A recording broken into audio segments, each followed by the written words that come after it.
கரத்தனை ஆணை முகத்தனை இந்துன் இளம்புரை போலும் எயிற்றனை நந்தி மகந்தனை ஞான கொழுந்தினை புந்தியில் வைத்து அடி போற்றுகின்றேனே. உலகெல்லாம் உணர்ந்து ஓதற்கரியவன் நிலவுலாவும் நீர்மலி வேணியன் அலகில் சோதியன் அம்பலத்து ஆடுவான் மலர் சிலம்படி வாழ்த்தி வணங்குவான். வணக்கத்திற்கும் போற்றுதலுக்கும் உரிய ஸ்ரீவில்லிபுத்தூர் அருள்மிகு பெரிய மாரியம்மன் கோவிலின் பூக்குழி திருவிழாவை மிகுந்த சீரோடும் சிறப்போடும் நடத்தி கொண்டிருக்கக்கூடிய பெருமக்களே, தொடர்ந்து 55வது ஆண்டாக சமய சொற்பொழிவை ஏற்பாடு செய்திருக்கக்கூடிய சமய சொற்பொழிவு மன்றத்தைச் சேர்ந்த அன்பர்களே, மயிலோசை தொலைக்காட்சியிலிருந்து இதை பதிவு செய்வதற்காக வந்திருக்கக்கூடிய நண்பர் அவர்களே, அருமையான பக்த கோடிகளே, உங்கள் அனைவருக்கும் என்னுடைய மிக பணிவான வணக்கம். எனக்கு தெரியுமா, போன வருஷம் யாரெல்லாம் என்னோட பேச்சு கேட்டீங்க? மகிழ்ச்சி. போன வாரம் யாரெல்லாம் விஜய் டிவியில் என் பேச்சு பார்த்தீங்க? சூப்பர் சிங்கரில் என்னுடைய பேச்சு முருகன் பற்றி யாரெல்லாம் பார்த்தீங்க? அக்காவுக்கு இப்போ தான் அடையாளம் தெரிஞ்சிருக்கு. ரொம்ப மகிழ்ச்சி உங்களை சந்தித்தது. போன வருஷம் முதல் முறையாக இந்த கோவிலுக்கு நான் பேச வந்தேன். அடுத்த வருஷம் என்னை கூப்பிடும்போது எனக்கு அவ்வளவு மகிழ்ச்சி. பொதுவாக பெண்களுக்கு அவங்க அம்மா வீட்டுக்கு போகிறதுனா ஒரு சந்தோஷம் வரும்ல, அந்த மாதிரி ஸ்ரீவில்லிபுத்தூர் பெரிய மாரியம்மன் கோவில் பூக்குழி திருவிழாக்கு இந்த வருஷமும் கூப்பிட்ருக்குறாங்க அப்படின்னு ரொம்ப மகிழ்ச்சியாக நான் ஒப்புக்கொண்டேன். உங்கள் எல்லாரையும் பார்த்ததில் எனக்கு ரொம்ப மகிழ்ச்சி. அதை விட எனக்கு என்ன ஆச்சரியம்னா, 55 வருஷம் தொடர்ந்து ஒரு நிகழ்ச்சியை ஏற்பாடு பண்ணுறது நடத்துறதுன்றது எவ்வளோ பெரிய விஷயம். இன்றைக்கெலாம் ஒரு வாட்ஸ்அப் குரூப்பையே ஒரு மாதத்துக்கு மேலே நடத்த முடியல. ஆளாளுக்கு லெஃப்ட் ஆகுறாங்க. என்ன உண்மை அது? நீங்கள் ஒரு வாட்ஸ்அப் குரூப் மட்டும் ஆரம்பித்து ஒரு மாதம் எந்த பிரச்சனை இல்லாமல் நடத்தி பாருங்க. அதில் அட்மினாக இருக்கிறது எவ்வளோ கஷ்டம் தெரியுமா? ஒரு வாட்ஸ்அப் குரூப்கே இவ்வளவு பிரச்சனைகள் இருக்கும்போது, ஒரு கோவிலில் சமய சொற்பொழிவை கிட்டத்தட்ட 3 தலைமுறை காலம் எடுத்து நடத்தி இருக்கக்கூடிய அந்த பெரியவர்களின் பாதங்களை நான் பணிகிறேன். அதுலேயும் முக்கியமாக பாருங்க, சமய சொற்பொழிவு மன்றத்தார் எதற்காக அதை ஏற்பாடு செய்திருக்கிறார்கள் என்றால், பக்தியையும் பண்பாட்டையும் தமிழ் இன்பத்தையும் மக்கள் பெற வேண்டும். ஏதோ கோயிலுக்கு வந்தோம், சாமி கும்பிட்டோம், போனோன்னு இல்லாமல் மக்கள் கிட்ட பக்தி வளரணும், பண்பாடு வளரணும், நம் தமிழ் மொழியினுடைய சிறப்பு சென்று சேரணும் என்கிற எண்ணத்தோடு இந்த மன்றத்தை அவர்கள் இத்தனை வருடங்களாக நடத்தி கொண்டிருக்கிறார்கள். நான் தலைப்பு கொடுத்த உடனே சுப்பிரமணிய ஐயா என்கிட்ட கேட்டார், பொது தலைப்பு மாதிரி இருக்கேம்மா எல்லாம் அப்படின்னாரு. நான் சொன்னேன், இல்லை நான் சாமி பற்றி தான் பேசுவேன், நீங்கள் கவலைப்படாதீங்கன்னு. அப்படின்னா சாமியை பற்றி பேசுகிறதுக்கு நாம் தலைப்பு கொடுத்தா கூட அதெல்லாம் வேணாமா, யார் கேட்குறா, சும்மா ஒரு 4 நகைச்சுவையை சொல்லுங்கள், பெண்களை கிண்டல் பண்ணி பேசுங்க, அவங்களே சிரித்து கை தட்டுவாங்கன்னு சொல்கிற இந்த உலகத்தில் கடவுளை பற்றி பேசுங்கள், தெய்வத்தை பற்றி பேசுங்கள் என்று அக்கறையோடு சொல்லக்கூடிய பெரியவர்கள் இருக்கிற இந்த மன்றத்தில் வந்து பேசுவது என்னுடைய பாக்கியமாக நான் நினைக்கிறேன். கூட்டம் கடைசி வரைக்கும் கலையாமல் இருக்கணும். கலைய மாட்டோமா? ஏன்னா வெளியில் மழை பெய்யுது, ஓடவும் முடியாது, ஒழியவும் முடியாது, இங்கே தான் இருந்தாகணும். சரி, நான் அன்பீர் சிறந்த தவமில்லை அப்படின்ற தலைப்பில் கொஞ்ச நேரம் உங்ககிட்ட பேசலான்னு இருக்கேன். அன்புனா என்னன்னு சொல்லுங்க. என் வீட்டுக்காரர் பேர் அன்புதாம்மா, ஆனால் பேருக்கும் அவருக்கும் சம்மந்தமே இல்லைம்மா. அன்புனா என்ன? அன்பு இன்னைக்கு அவசியமா? அன்பெல்லாம் தேவையில்லைன்றவங்க கை தூக்குங்க. என்னம்மா பெரிய அன்பு? பணம் இருந்தால் அன்பு வரும், அப்படி தானே? சரி, நான் உங்களுக்கு அடுத்த ஒரு 1.5 மணி நேரம், ஒரு 2 மணி நேரம் நம்முடைய சமயம் சார்ந்தும், நம்முடைய தெய்வங்கள் சார்ந்தும், நம்முடைய பண்பாடு சார்ந்தும் சில விஷயங்களை சொல்லலான் இருக்கேன். கோவிலுக்கு வர்றோம், எதுக்கு சாமி கும்பிடுறோம் அப்படின்னே தெரியாமல் நிறைய பேர் சாமி கும்பிடுவாங்க. ஏன் பண்ணுறோன்னே தெரியாது. அதுவும் வாட்ஸ்அப்பில் ஏதாவது ஒன்று பரப்பி விட்டுட்டா போதும், ஏக்கா இந்த சாமிக்கு இப்படிதான் விளக்கேற்றணுமாங்க்கா, வாக்கா அப்படின்னு அவங்க மட்டும் இல்லாமல் இன்னும் 20 பேரை கூட்டிகிட்டு வருவாங்க. 6 மாதத்துக்கு முன்னாடி அது தமிழ்நாட்டில் நடைமுறையிலே இருந்திருக்காது. பிரதர் ராமேஸ்வரத்துக்கு போனார், சென்னையிலேருந்து கிளம்பி போனார். ரொம்ப தூரமா சென்னையிலேருந்து ராமேஸ்வரம். கடலில் போய் குளிச்சார். அவருக்கு கடலில் முன்ன பின்ன குளித்து பழக்கம் இல்லை. கடலில் முங்கி முங்கி குளிக்கிறதுக்கு பயமாக இருந்தது. அதனால் கடையில் ஒரு சொம்பு வாங்கினார், புது சொம்பு 200 ரூபாய்க்கு வாங்கினார். வாங்கி கடல் தண்ணியை எடுத்து தலையில் ஊற்றி குளிச்சிட்டார். துணி மாற்றிட்டு இப்போ கோவிலுக்குள்ளே போகணும். ஆனால் சொம்பை என்ன பண்ணுறதுன்னு தெரியலை. புது சொம்பு, பணம் கொடுத்து வேற வாங்கியிருக்கிறாரா. என்ன பண்ணார், மண்ணை தோண்டி அந்த இடத்துல சொம்பை வச்சு மண்ணை மூடிட்டார். இப்போ சொம்பு பத்திரமா இருக்கா, ஆனால் எங்கே வச்சார்னு அடையாளம் தெரியணும்ல, அதுக்காக ஒரு குச்சி எடுத்து அந்த இடத்துல நட்டு வச்சுட்டு போயிட்டார். கோவிலுக்கு போனார், சாமி கும்பிட்டார், வேண்டினார், பிரசாதம் வாங்கி சாப்பிட்டார், பிரகாரத்தை சுத்தினார், வெளியில் வந்தார். சொம்பை எடுத்துட்டு சென்னைக்கு போகலான்னு பார்த்தா 200 குச்சி நட்டு இருக்கு. எத்தனை குச்சி?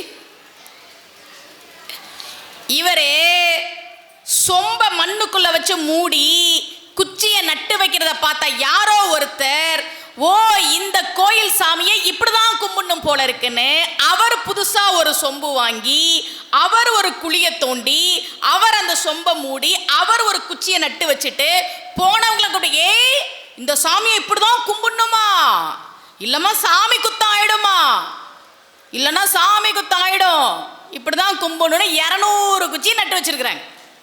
அப்ப ஏன் பண்றோம், எதுக்கு பண்றோம், இதெல்லாம் நாம தெரிஞ்சு பண்ணணும். நம்முடைய சமயம் என்ன சொல்லுது தெரியுமா? சாமி வேற அன்பு வேற இல்லை. அன்னைக்கு நான் கோவிலுக்கு போறேன், மதுரையில் மீனாட்சி அம்மன் கோவிலில். அந்த கோவில் எப்பவுமே கூட்டம் இருக்கிற கோவில். அதான் அன்னைக்கு நல்ல கூட்டம், வெள்ளிக்கிழமை. 2 அக்காங்களுக்கு நடுவில் குடுமி இப்படி சண்டை மட்டும்தான் நடக்கலை. உன்னைய பத்தி தெரியாதா, நீ வரியா போறியா, இப்படி சண்டை போட்டுட்டு நிற்கிறாங்க. எல்லாம் சண்டை போட்டு முடிச்சுட்டு மீனாட்சி முன்னாடி போய், அம்மா என்னை நல்லா வச்சுக்கம்மான்னா,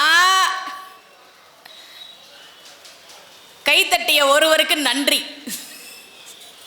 அவர் தான் பாதிக்கப்பட்டிருக்கிறார். ரொம்ப நல்லா சொல்லுங்கம்மா, கோவிலுக்கு போனோமா, சாமியை கும்பிட்டோமா, வந்தமா நிலைமை, எல்லாருக்கிட்டையும் சண்டை போட்டுக்கிட்டு.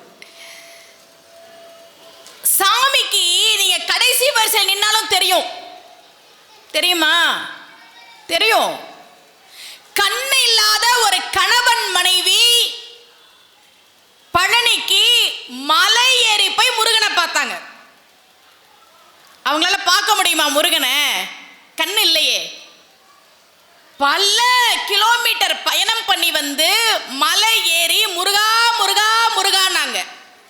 பக்கத்துல ஒருத்தர் கேட்டார், உங்க 2 பேருக்கும் முருகன் தெரியவா போறான், நீங்க முருகனை பார்க்கவா போறீங்க, எதுக்கு இப்படி வந்து எங்களுக்கு தொந்தரவு கொடுக்குறீங்க, நாங்களாவது நிம்மதியா தரிசனம் பண்ணிருப்போம்ல.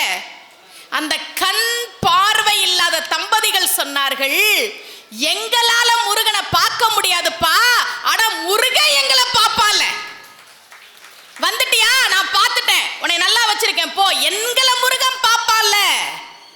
நீங்க கோயிலுக்கு போகும்போது முன்னாடி 20 பேர் மறைச்சுக்கிட்டு நின்னா, சாமி தெரியலையே சாமி தெரியலேன்னு கஷ்டப்படாதீங்க, சாமி உங்களை பார்க்கும். என்னை பார்க்க முடியாம பின்னாடி வரிசையில் நின்று கஷ்டப்படுறியா, நான் உன்னைய தான் பார்த்துக்கிட்டு இருக்கேன்னு அந்த சாமி சொல்லும். கோவிலுக்கு போனா எல்லாரும் தரிசனம் பண்றதுக்கு நாம உதவியா இருக்கணுமே தவிர தடையா இருக்க கூடாது. தெய்வங்கள் எப்படியெல்லாம் நமக்கு அருள் பண்ணியிருக்கிறாங்க. எல்லா சாமியும், அம்பாளா இருந்தாலும் சரி, சிவனா இருந்தாலும் சரி, முருகனா இருந்தாலும் சரி, விநாயகரா இருந்தாலும் சரி, சாமிய ஒரு பூஜை முறையில் தெரியாம ஏதோ தப்பு பண்ணிட்டீங்கன்னு வச்சுக்கோங்களேன், இந்த சாமியை இப்படியெல்லாம் கும்பிடவே கூடாது. இப்போ மந்திரம் சொல்றீங்க, விநாயகருக்கு சுக்லாம்பரதரம் விஷ்ணு ஆரம்பிச்சு நீங்க மந்திரம் சொல்றீங்க. ஐயோ தப்பா சொன்னா சாமியை குத்தம், அப்படியெல்லாம் கிடையவே கிடையாது. நீங்க முதல்ல சொல்லுங்க, அந்த பூஜையை சாமி ஏத்துக்கும். சாக்கிய நாயனார்னு ஒருத்தர், 63 நாயன்மார்கள்ல ஒருத்தர். அவரு தினமும் சிவபெருமானுக்கு எதை எடுத்து போட்டு அர்ச்சனை பண்ணுவார் தெரியுமா? நீங்களா சிவபெருமானுக்கு அர்ச்சனை பண்றதுன்னா என்னெல்லாம் கொண்டு போவீங்க சொல்லுங்க? வில்வம், பூவு, அருகம்புல்லு, என்னெல்லாம் கிடைக்குதோ பூக்கள், வாசனையான பூக்கள், வில்வம், அருகம்புல் எல்லாம் கொண்டு போய் கொடுத்து சிவபெருமானுக்கு அர்ச்சனைக்கு கொடுப்பீங்க. அவர் எதை எடுத்து போட்டு அர்ச்சனை பண்ணார் தெரியுமா? கல்லை எடுத்து போட்டு அர்ச்சனை பண்ணார். தினமும் ஒரு கல்லை எடுப்பார், சிவபெருமான் மேல வீசுவார், போய்வார். ஒரு நாள் அவர் தன்னை மறந்து ஏதோ நினைப்புல போயிட்டு இருக்கிறார். சிவபெருமான் கூப்பிட்டாராம், சாக்கியா இன்னைக்கு எனக்கு அர்ச்சனை பண்ணாம போறியே, கல்லை எடுத்து போட்டால் கூட அதை அர்ச்சனையாக ஏற்றுக்கொள்கிற தெய்வம் நம்முடைய தெய்வம், மறந்துடக்கூடாது. சாமி நீ எனக்கு கல்லு தான் போட்ட, எனக்கு பிரசாதமா இவ்வளோ பொங்கல் வைக்கணும், இவ்வளோதான் வச்சிருக்கிற, அப்படியெல்லாம் நம்மளை தண்டிக்காது. ரொம்ப அழகா திருமூலர் சொன்னார், சிவம் வேற அன்பு வேற இல்லை, அன்பும் சிவமும் ஒண்ணுதான் சொன்னார். அன்பும் சிவமும் இரண்டென்ப அறிவிலார். அன்பு வேறப்பா, அதுக்கும் சிவபெருமானுக்கும் சம்பந்தமே இல்லப்பான்னு ஒருத்தன் சொல்றானா அவனுக்கு அறிவு இல்லை. அன்பும் சிவமும் இரண்டென்ப அறிவிலார். அன்பும் சொல்லுங்க, தெரியுமா அந்த திருமந்திர பாட்டு? அன்பே சிவமாவது யாரும் அறிந்திலர். சிவபெருமான யாருன்னு நீங்களா நினைச்சிட்டு இருக்கிறீங்க? அன்புதான் சிவபெருமானா இருக்கு, இதை யாருக்குமே தெரியல. அன்பே சிவமாவது ஆறும் அறிந்த பின், அன்புதான் சிவம் அப்படின்றத நீங்க புரிஞ்சுக்கிட்டீங்கன்னா, அன்பே சிவமாய் அமர்ந்திருந்தாரே நீங்களே இறை நிலைக்கு வந்துருவீங்க. அப்ப அன்புன்றது ரொம்ப ரொம்ப முக்கியம் அப்படின்றத திரு மந்திரத்துல நம்முடைய திருமூலர் சொல்றார். திருமந்திரத்தில் இருக்கக்கூடிய ஒரு பாட்டு எனக்கு ரொம்ப பிடிக்கும். இதில் எத்தனை பேருக்கு கோபம் வரும்? என்னம்மா நீங்க மனுஷனா பிறந்தா கோபம் வராதா? கோபம் எல்லாருக்கும் வரும், எனக்கும் வரும். ஏதோ அம்மா ஆன்மீக சொற்பொழிவாளன்றதெல்லாம் கோபம்லாம் வராதுன்னு நினைக்காதீங்க. எனக்கெல்லாம் கோபம் வந்துச்சு, கோபம் எல்லாருக்கும் வரும். ஆனா அந்த கோபத்துல உக்கிரமான வார்த்தைகளை பயன்படுத்துவோம்ல, பயன்படுத்துவோமா? சொல்லுவோம், உங்களை எல்லாம் கட்டிட்டு நான் என்னத்தை கண்டேன், இதெல்லாம் கேட்கக்கூடாது வீட்டுக்காரர், சரியா? இன்னைக்கெல்லாம் கணவன் மனைவிக்குள்ளேயே அன்பு இல்லை. ஏன் இன்னைக்கு விவாகரத்துக்கெல்லாம் அதிகமாயிடுச்சு? உண்மை. அன்னைக்கு ஒரு போட்டோகிராஃபர் சொல்றாரு,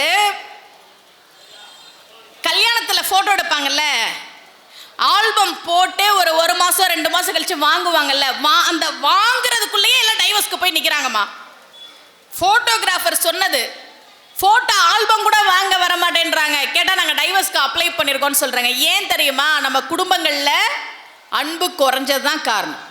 சிவபெருமானை பற்றி ஆண்டுக்கு ஒரு பாடலாக 3000 பாடல்களை பாடிய திருமூலர் திருமந்திரத்துல சொன்னார், எப்படியெல்லாம் சாமி கும்பிடலாம் அப்படின்னு அவர் ஒரு பட்டியல் சொல்றார். அதுல சொல்றார், யாவர்க்குமாம் இறைவர்க்கு ஒரு பச்சிலை.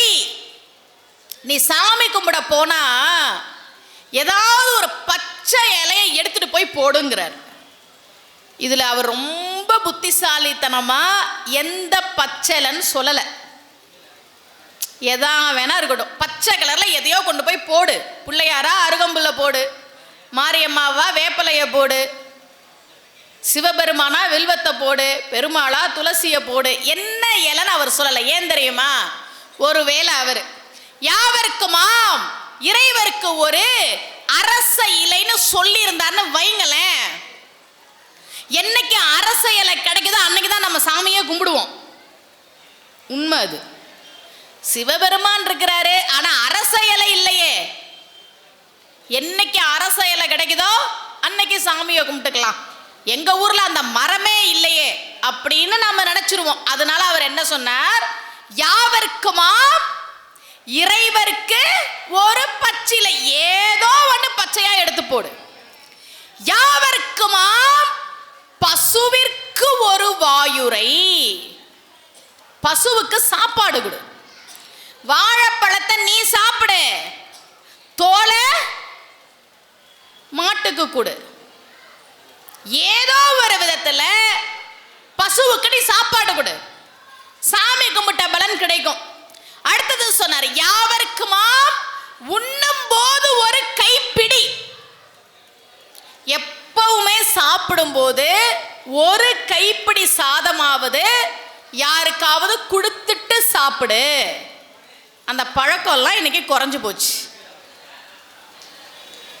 ஒருத்தர் சொன்னாரு, எப்பவுமே சாப்பிடும்போது பந்தியிலலாம் சாப்பிட்றோம்ல, கல்யாணத்துலலாம் சாப்பிடுவோம்ல, பந்தியில் சாப்பிடும்போது இலையில கொஞ்சம் மிச்சம் வைங்க.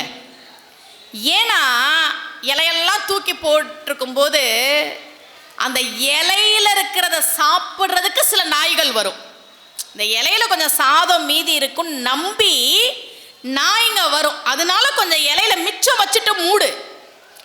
ஒருவேளை நீ மிச்சம் வைக்காம எல்லாத்தையும் சாப்பிட்டுட்டா அந்த நாய் வந்து பார்த்துட்டு நினைக்குமா, நமக்கு முன்னாடி வேற ஏதோ ஒரு நாய் சாப்பிட்டுருக்கு போல இருக்கு அப்படின்னு நினைக்குமா.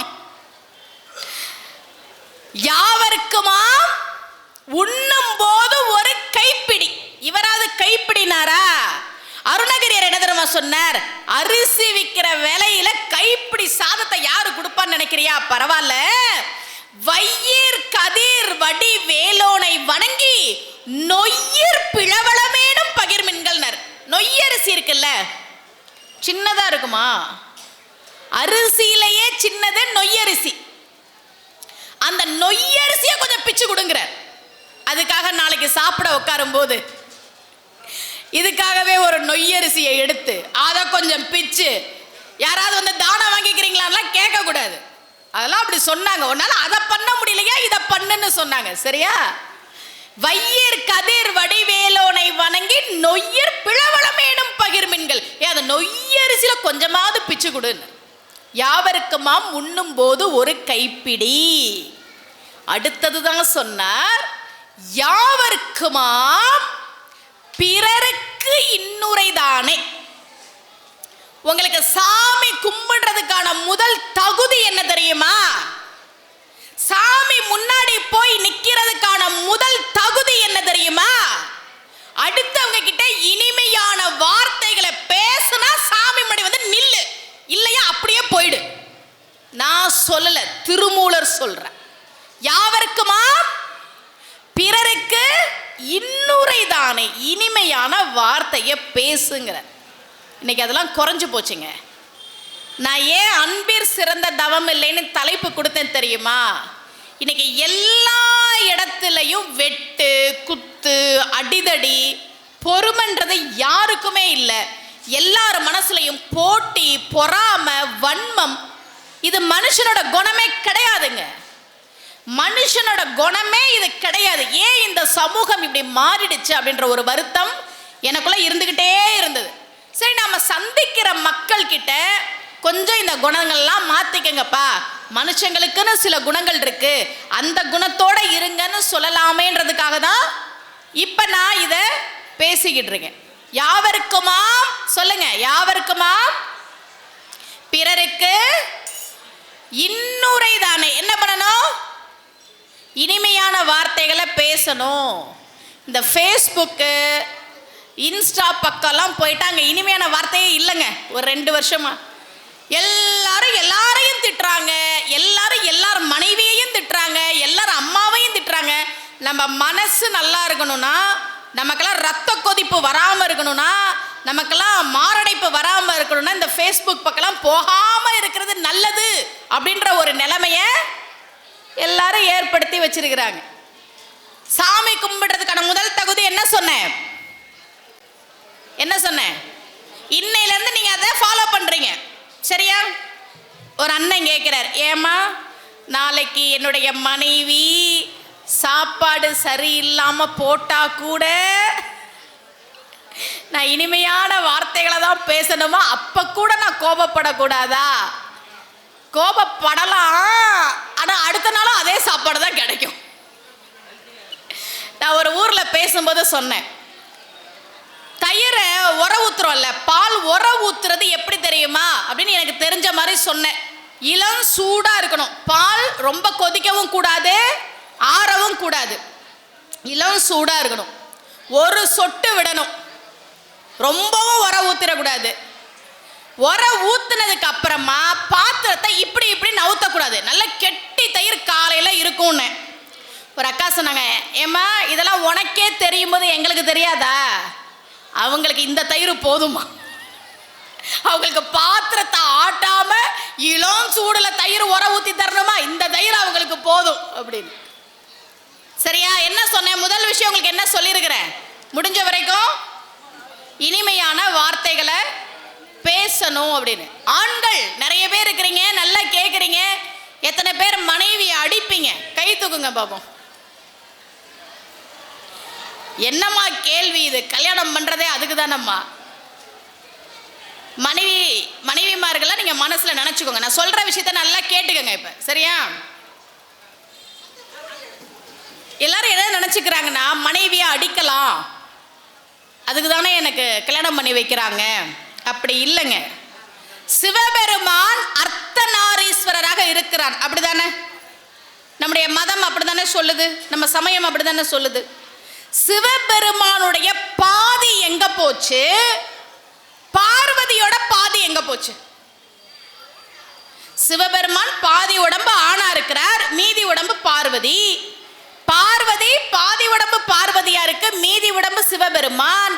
அப்ப சிவனோட பாதி எங்க, பார்வதியோட பாதி எங்க? தெரிஞ்சவங்க சொல்லுங்க. கேள்வி கேட்கிறவங்களுக்கு, கேள்வி கேட்டு இப்ப நான் கேட்கிற கேள்விக்கு சரியா பதில் சொல்றவங்களுக்கு 1 கோடி ரூபாய் தரேன். சுப்பிரமணிய சார்ட்ட இருந்து வாங்கி தரேன். வாங்கி தர வேண்டியது என் பொறுப்பு. சிவபெருமானுடைய ஒரு பாதி எங்க போச்சு? பார்வதியினுடைய ஒரு பாதி எங்க போச்சு? கண்ணதாசன் அர்த்தமுள்ள இந்து மதம்னு ஒரு புத்தகம் எழுதியிருக்கிறார். வாய்ப்பு கிடைச்சதுன்னா படிச்சு பாருங்க. நம்முடைய சமயத்துல ஒன்னொன்னுக்கும் ஒரு காரணம் இருக்கு. ரொம்ப அழகா அதை எழுதியிருப்பார். அவர் சொல்றாரு, சிவபெருமானுடைய ஒரு பாதி தான் யாரெல்லாம் கடவுளை நம்புறாங்களோ, யாரெல்லாம் சிவன் இருக்கான்னு நம்புறாங்களோ அந்த ஆண்கள். பார்வதியினுடைய ஒரு பாதி தான் இந்த உலகத்தில் இருக்கக்கூடிய பெண்கள். அப்ப நீங்க மனைவியை அடிச்சா என்ன அர்த்தம் சொல்லுங்க? கணவன் அடிக்கிறவங்களும் இருக்கிறாங்கம்மா, கொஞ்சம் அந்த பக்கமும் பேசுங்கம்மா. யாரையும் அடிக்க கூடாது. என்ன கிரிக்கெட் ஸ்கோர் மாதிரி நீங்க அந்த பாத்திரத்தை எடுத்து வீசுங்க, நான் இந்த குக்கர் எடுத்து வீசுறேன், அதெல்லாம் குடும்பமா இருக்காது. நான் ரொம்ப சின்ன பிள்ளைலங்க, அப்பெல்லாம் அந்த ஸ்டோர் வீடுன்னு சொல்லுவாங்க தெரியுமா? ஒரு 7 வீடு ஒன்னா இருக்கும், 8 வீடு ஒன்னா இருக்கும். அப்படி அந்த கதையை நான் கடைசியில சொல்றேன், அப்பதான் நீங்க கடைசி வரைக்கும் இருந்து கேட்பீங்க. நான் பேச்சை முடிக்கும் போது நன்றி வணக்கம் அப்படின்னு சொல்லும் போது, அம்மா ஒரு கதை சொல்றேன்னு சொன்னீங்களேன்னு கேளுங்க, நான் அந்த கதையை சொல்லுவேன். சரியா? என்ன சொல்லுவேன்னா, நாளைக்கும் என் சொற்பொழிவு இருக்கு, அப்ப சொல்றேன்னு சொல்லுவேன். நம்முடைய பக்தி இலக்கியம் நம்ம எப்படியெல்லாம் பண்படுத்தி இருக்குன்னு சொல்றேன். ஏன் ராமாயணம் எழுதுனாங்க? ஏன் ராமாயண சொற்பொழிவு ஏற்பாடு பண்றாங்க? ஏன் மகாபாரதம் பேச வைக்கிறாங்கன்னா, நம்ம வாழ்க்கையில அந்த மாதிரி பிரச்சனைகள் வரும்போது நாம எப்படி நடந்துக்கணும்னு சொல்றதுதான் இந்த இதிகாசங்கள். மகாபாரதத்துல பாண்டவர்கள் வனவாசம் போறாங்க. கதை கேக்குறீங்களா? கேட்குறீங்களா? எங்கே போனாங்க? யார் போனா? பாண்டவர்கள் மொத்தம் எத்தனை பேர்? எத்தனை பேர்? 5 பேர். 5 பேர் பேரும் யாராவது சொல்லுங்க. தெரியாது. சரி, ஓகே, நான் சொல்றேன். பஞ்ச பாண்டவர்கள் 5 பேர். தருமன், பீமன், அர்ஜுனன், நகுலன், சகாதேவன். 5 பேரும் கௌரவர்கள் கிட்ட சூதாட்டத்துல தோத்து வனவாசத்துல இருக்கிறாங்க, காட்டுல இருக்கிறாங்க. இப்ப 5 பேருக்கும் நல்ல தாகமா இருக்கு. எங்கேயாவது தண்ணி இருக்கான்னு போய் பார்த்து குடிக்கணும். தருமன் சொன்னா நகுலனை பார்த்து, நகுலா பக்கத்துல எங்கேயாவது தண்ணி இருக்கான்னு பார்த்துட்டு வா. நகுலன் போனா அங்க ஒரு எச்சன் இருந்தா, அந்த எச்சன் சொன்னா, இங்க பாரு, இங்க தண்ணி குடிக்கணும்னா நான் கேட்கிற கேள்விக்கெல்லாம் பதில் சொல்லணும், சொல்லிட்டு அப்புறமா தண்ணியை குடி. நகுலன் சொன்னா, நான் ரொம்ப தாகமா இருக்கேன், முதல்ல நான் தண்ணி குடிக்கிறேன்னு தண்ணியை குடிச்சா அந்த குளத்துல விழுந்து செத்து போனான். ஆளை காணமேனு தருமன் சகாதேவனை அனுப்பினான். சகாதேவன் வந்தா, நகுலனை காணோமே, சரி முதல்ல தண்ணி குடிக்கலான்னு தண்ணி குடிக்க போனா, எச்சன் கேட்டான், இங்க பார், நான் கேட்கிற கேள்விக்கு பதில் சொல்லு, இல்லைன்னா நீ தண்ணி குடிக்க முடியாது. இல்ல எனக்கு ரொம்ப தாகமா இருக்குன்னு தண்ணி குடிக்க போனா குளத்துல விழுந்து செத்து போயிட்டான். அதே மாதிரி பீமன் வந்தா, அவனும் பதில் சொல்லாம தண்ணி குடிக்கிறேன்னு செத்து போனான். அடுத்த அர்ஜுனன் வந்தா, அவனும் அதே மாதிரி இறந்து போனான். இப்ப தருமன் மட்டும்தான் இருக்கான். தருமன் நம்ம தம்பிங்க யாரையுமே காணோமேன்னு தேடிக்கிட்டு வரான். அந்த குளத்துக்கிட்ட வந்துட்டான். தம்பிங்கெல்லாம் எங்க போனாங்க? தண்ணி இருக்கே, ஏன் யாருமே வந்து சொல்லல? சரி நம்ம தண்ணி எடுத்து குடிக்கலான்னு போகும்போது எச்சன் அவன் முன்னாடி வந்து, நான் கேட்கிற கேள்விக்கெல்லாம் பதில் சொன்னாதான் நீ தண்ணி குடிக்கலாம். இவன் ஒத்துக்கிறான். தருமன் சரின்னு சொல்றான். எச்சனுடைய கேள்விகளும் தருமனுடைய பதில்களும் மகாபாரதத்துல ரொம்ப ரொம்ப ரொம்ப முக்கியமான பகுதி. ரொம்ப ரொம்ப ரொம்ப அவ்வளவு ஆச்சரியமான விஷயங்கள் இருக்கக்கூடிய பகுதி. இப்ப எல்லா கேள்விக்கும் தருமன் பதில் சொல்லிட்டான். இப்ப எச்சன் சொல்றான், நீ தண்ணி குடிக்கலாம், குடி. தருமன் குடிச்சிட்டான். இப்ப எச்சன் சொன்னா, இங்க பாரு, உன் தம்பிங்களா நான் கேள்வி கேட்பேன்னு சொன்னதை கேட்காம குளத்து தண்ணியை குடிக்க போய் செத்து போயிட்டாங்க. நீ எல்லா கேள்விக்கும் பதில் சொன்னதுனால ஒரு தம்பியை மட்டும் உயிரோட எழுப்பி தரேன், உனக்கு எந்த தம்பி வேணும்னு கேட்டான். வாழ்க்கையில இந்த மாதிரி சந்தர்ப்பங்கள் நமக்கும் வரும். நாம எப்படி நடந்துக்கிறோம் அப்படின்றத பொறுத்துதான் நம்ம வாழ்க்கை இருக்கும். இப்ப தருமன் சொல்றான், யாராவது ஒரு தம்பியதான் நீ உயிரோட கொடுப்பியா? ஆமா. அப்ப நகுலனை குடுன்னு கேட்கிறான். யாரை கேட்டான்? நகுலனை குடு. எச்சன் சிரிச்சான், டேய் பைத்தியக்காரா, நீ ஏன் வனவாசம் வந்திருக்க? திரும்பி போய் மறுபடியும் கௌரவர்கள் கூட போர் செய்ய வேண்டிய சூழல் வரலாம். பீமனை கேட்டுறதுனா பீமன் பெரிய பலசாலிடா, கௌரவர்களை ஜெயிச்சு உனக்கு அரசாட்சியை கொடுத்திருப்பான். சரி அவனை விடு. அர்ஜுனன் மிகப்பெரிய வில்லாற்றலுடைய வீரன், நீ அவனை கேட்டிருந்தீனா நாளைக்கு உனக்கு ஒரு போர் வரும்போது, ஆபத்து வரும்போது அர்ஜுனன் உன்னை காப்பாத்துவான். நகுலனை போய் கேட்கிற பைத்தியக்காரா? எச்சன் சிரிச்சான். இப்ப தருமன் சொன்ன பதில் ரொம்ப ரொம்ப முக்கியமானது அன்பர்கள். இந்த உலகத்துல நீதி குறைஞ்சிருச்சு, அநியாயம்தான் அதிகமா இருக்கு, அதர்மம் தான் அதிகமா இருக்கு, நேர்மையே இல்லையேன்னு நம்ம புலம்புறோமே தவிர, நம்முடைய இலக்கியம் நமக்கு எப்படியெல்லாம் வாழ்க்கைய வழிகாட்டி இருக்குன்னு பாருங்க. தருமன் சொன்னா எச்சன் கிட்ட, ஏண்டா உனக்கே பீமன் பலசாலின்னு தெரியும் போது எனக்கு தெரியாதா? பக்கத்திலே இருந்து பார்த்தவனாச்சேடா நானு. அர்ஜுனன் மிகப்பெரிய வில்லாற்றலில் சிறந்த வீரன் உனக்கு தெரியும் போது எனக்கு தெரியாதா? ஆனா நான் ஏன் தெரியுமா நகுலனை கேட்டேன்? எங்க அப்பாவுக்கு 2 மனைவிகள். எங்க அம்மாவுக்கு குந்திக்கு நாங்க 3 பேரு. மாத்தரிக்கு பிறந்தவங்க தான் இந்த நகுலனும் சகாதேவனும். குந்திக்கு நான் ஒரு புள்ள உயிரோட இருக்கேன், மாத்தரிக்கும் ஒரு புள்ள உயிரோட இருக்கணும்லடா, அதனால நகுலனை எழுப்பி கொடுறேன்.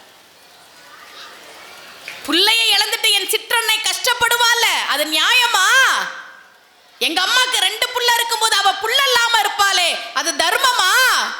நீ நகுலனை எழுப்பி கொடு. இப்பதான் எச்சன்சனா, டே என்ன மனசுடா உனக்கு, என்ன மனசு? எல்லாரையும் உயிரோட எழுப்பித்தேன், அனைத்து தம்பிகர்களையும் எச்சன் உயிரோடு எழுப்பி கொடுத்தான் என்று மகாபாரதம் சொல்கிறது.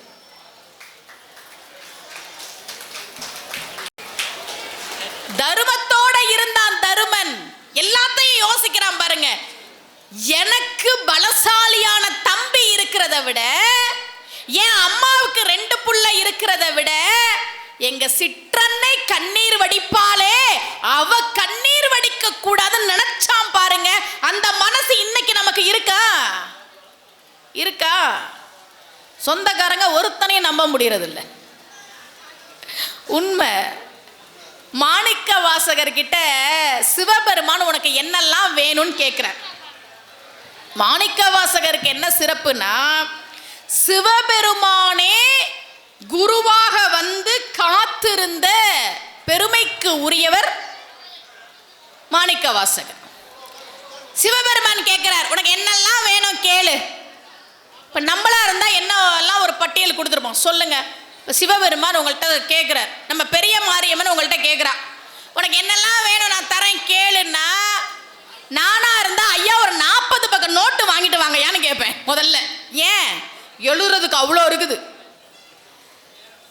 மாணிக்க வாசகர் சொன்னார், வேண்டத்தக்கது அறிவோய் நீ, வேண்ட முழுதும் தருவோய் நீ. உனக்கு என்ன வேணும் கேளு அப்படின்னு சிவபெருமான் சொன்னபோது மாணிக்க வாசகர் சொன்னார், எனக்கு என்ன வேணும்னு உனக்கு தெரியும்லப்பா, நீ கூட அது போதும். அதையும் மீறி ஏதாவது வேணும் அப்படின்னு நான் கேட்கணும்னா உன்னைய பார்த்துக்கிட்டே இருந்தா போதும்பா. சிவபெருமான் சொன்னார், அதெல்லாம் இல்லை, நான் உனக்கு ஏதாவது தரணும்னு ஆசைப்படுறேன், நீ கேளு. இப்ப மாணிக்க வாசகர் கேட்கிறார், சிவபெருமான் என்ன கேட்க சொன்னார்? உனக்கு என்னெல்லாம் வேணும் கேளுனாரா? மாணிக்க வாசகர் என்ன கேட்கிறார் பாருங்க, உற்றாரை யான் வேண்டேன். என்ன வேணும்னு கேட்க சொன்னா எதெல்லாம் வேணான்னு கேட்கிறார்.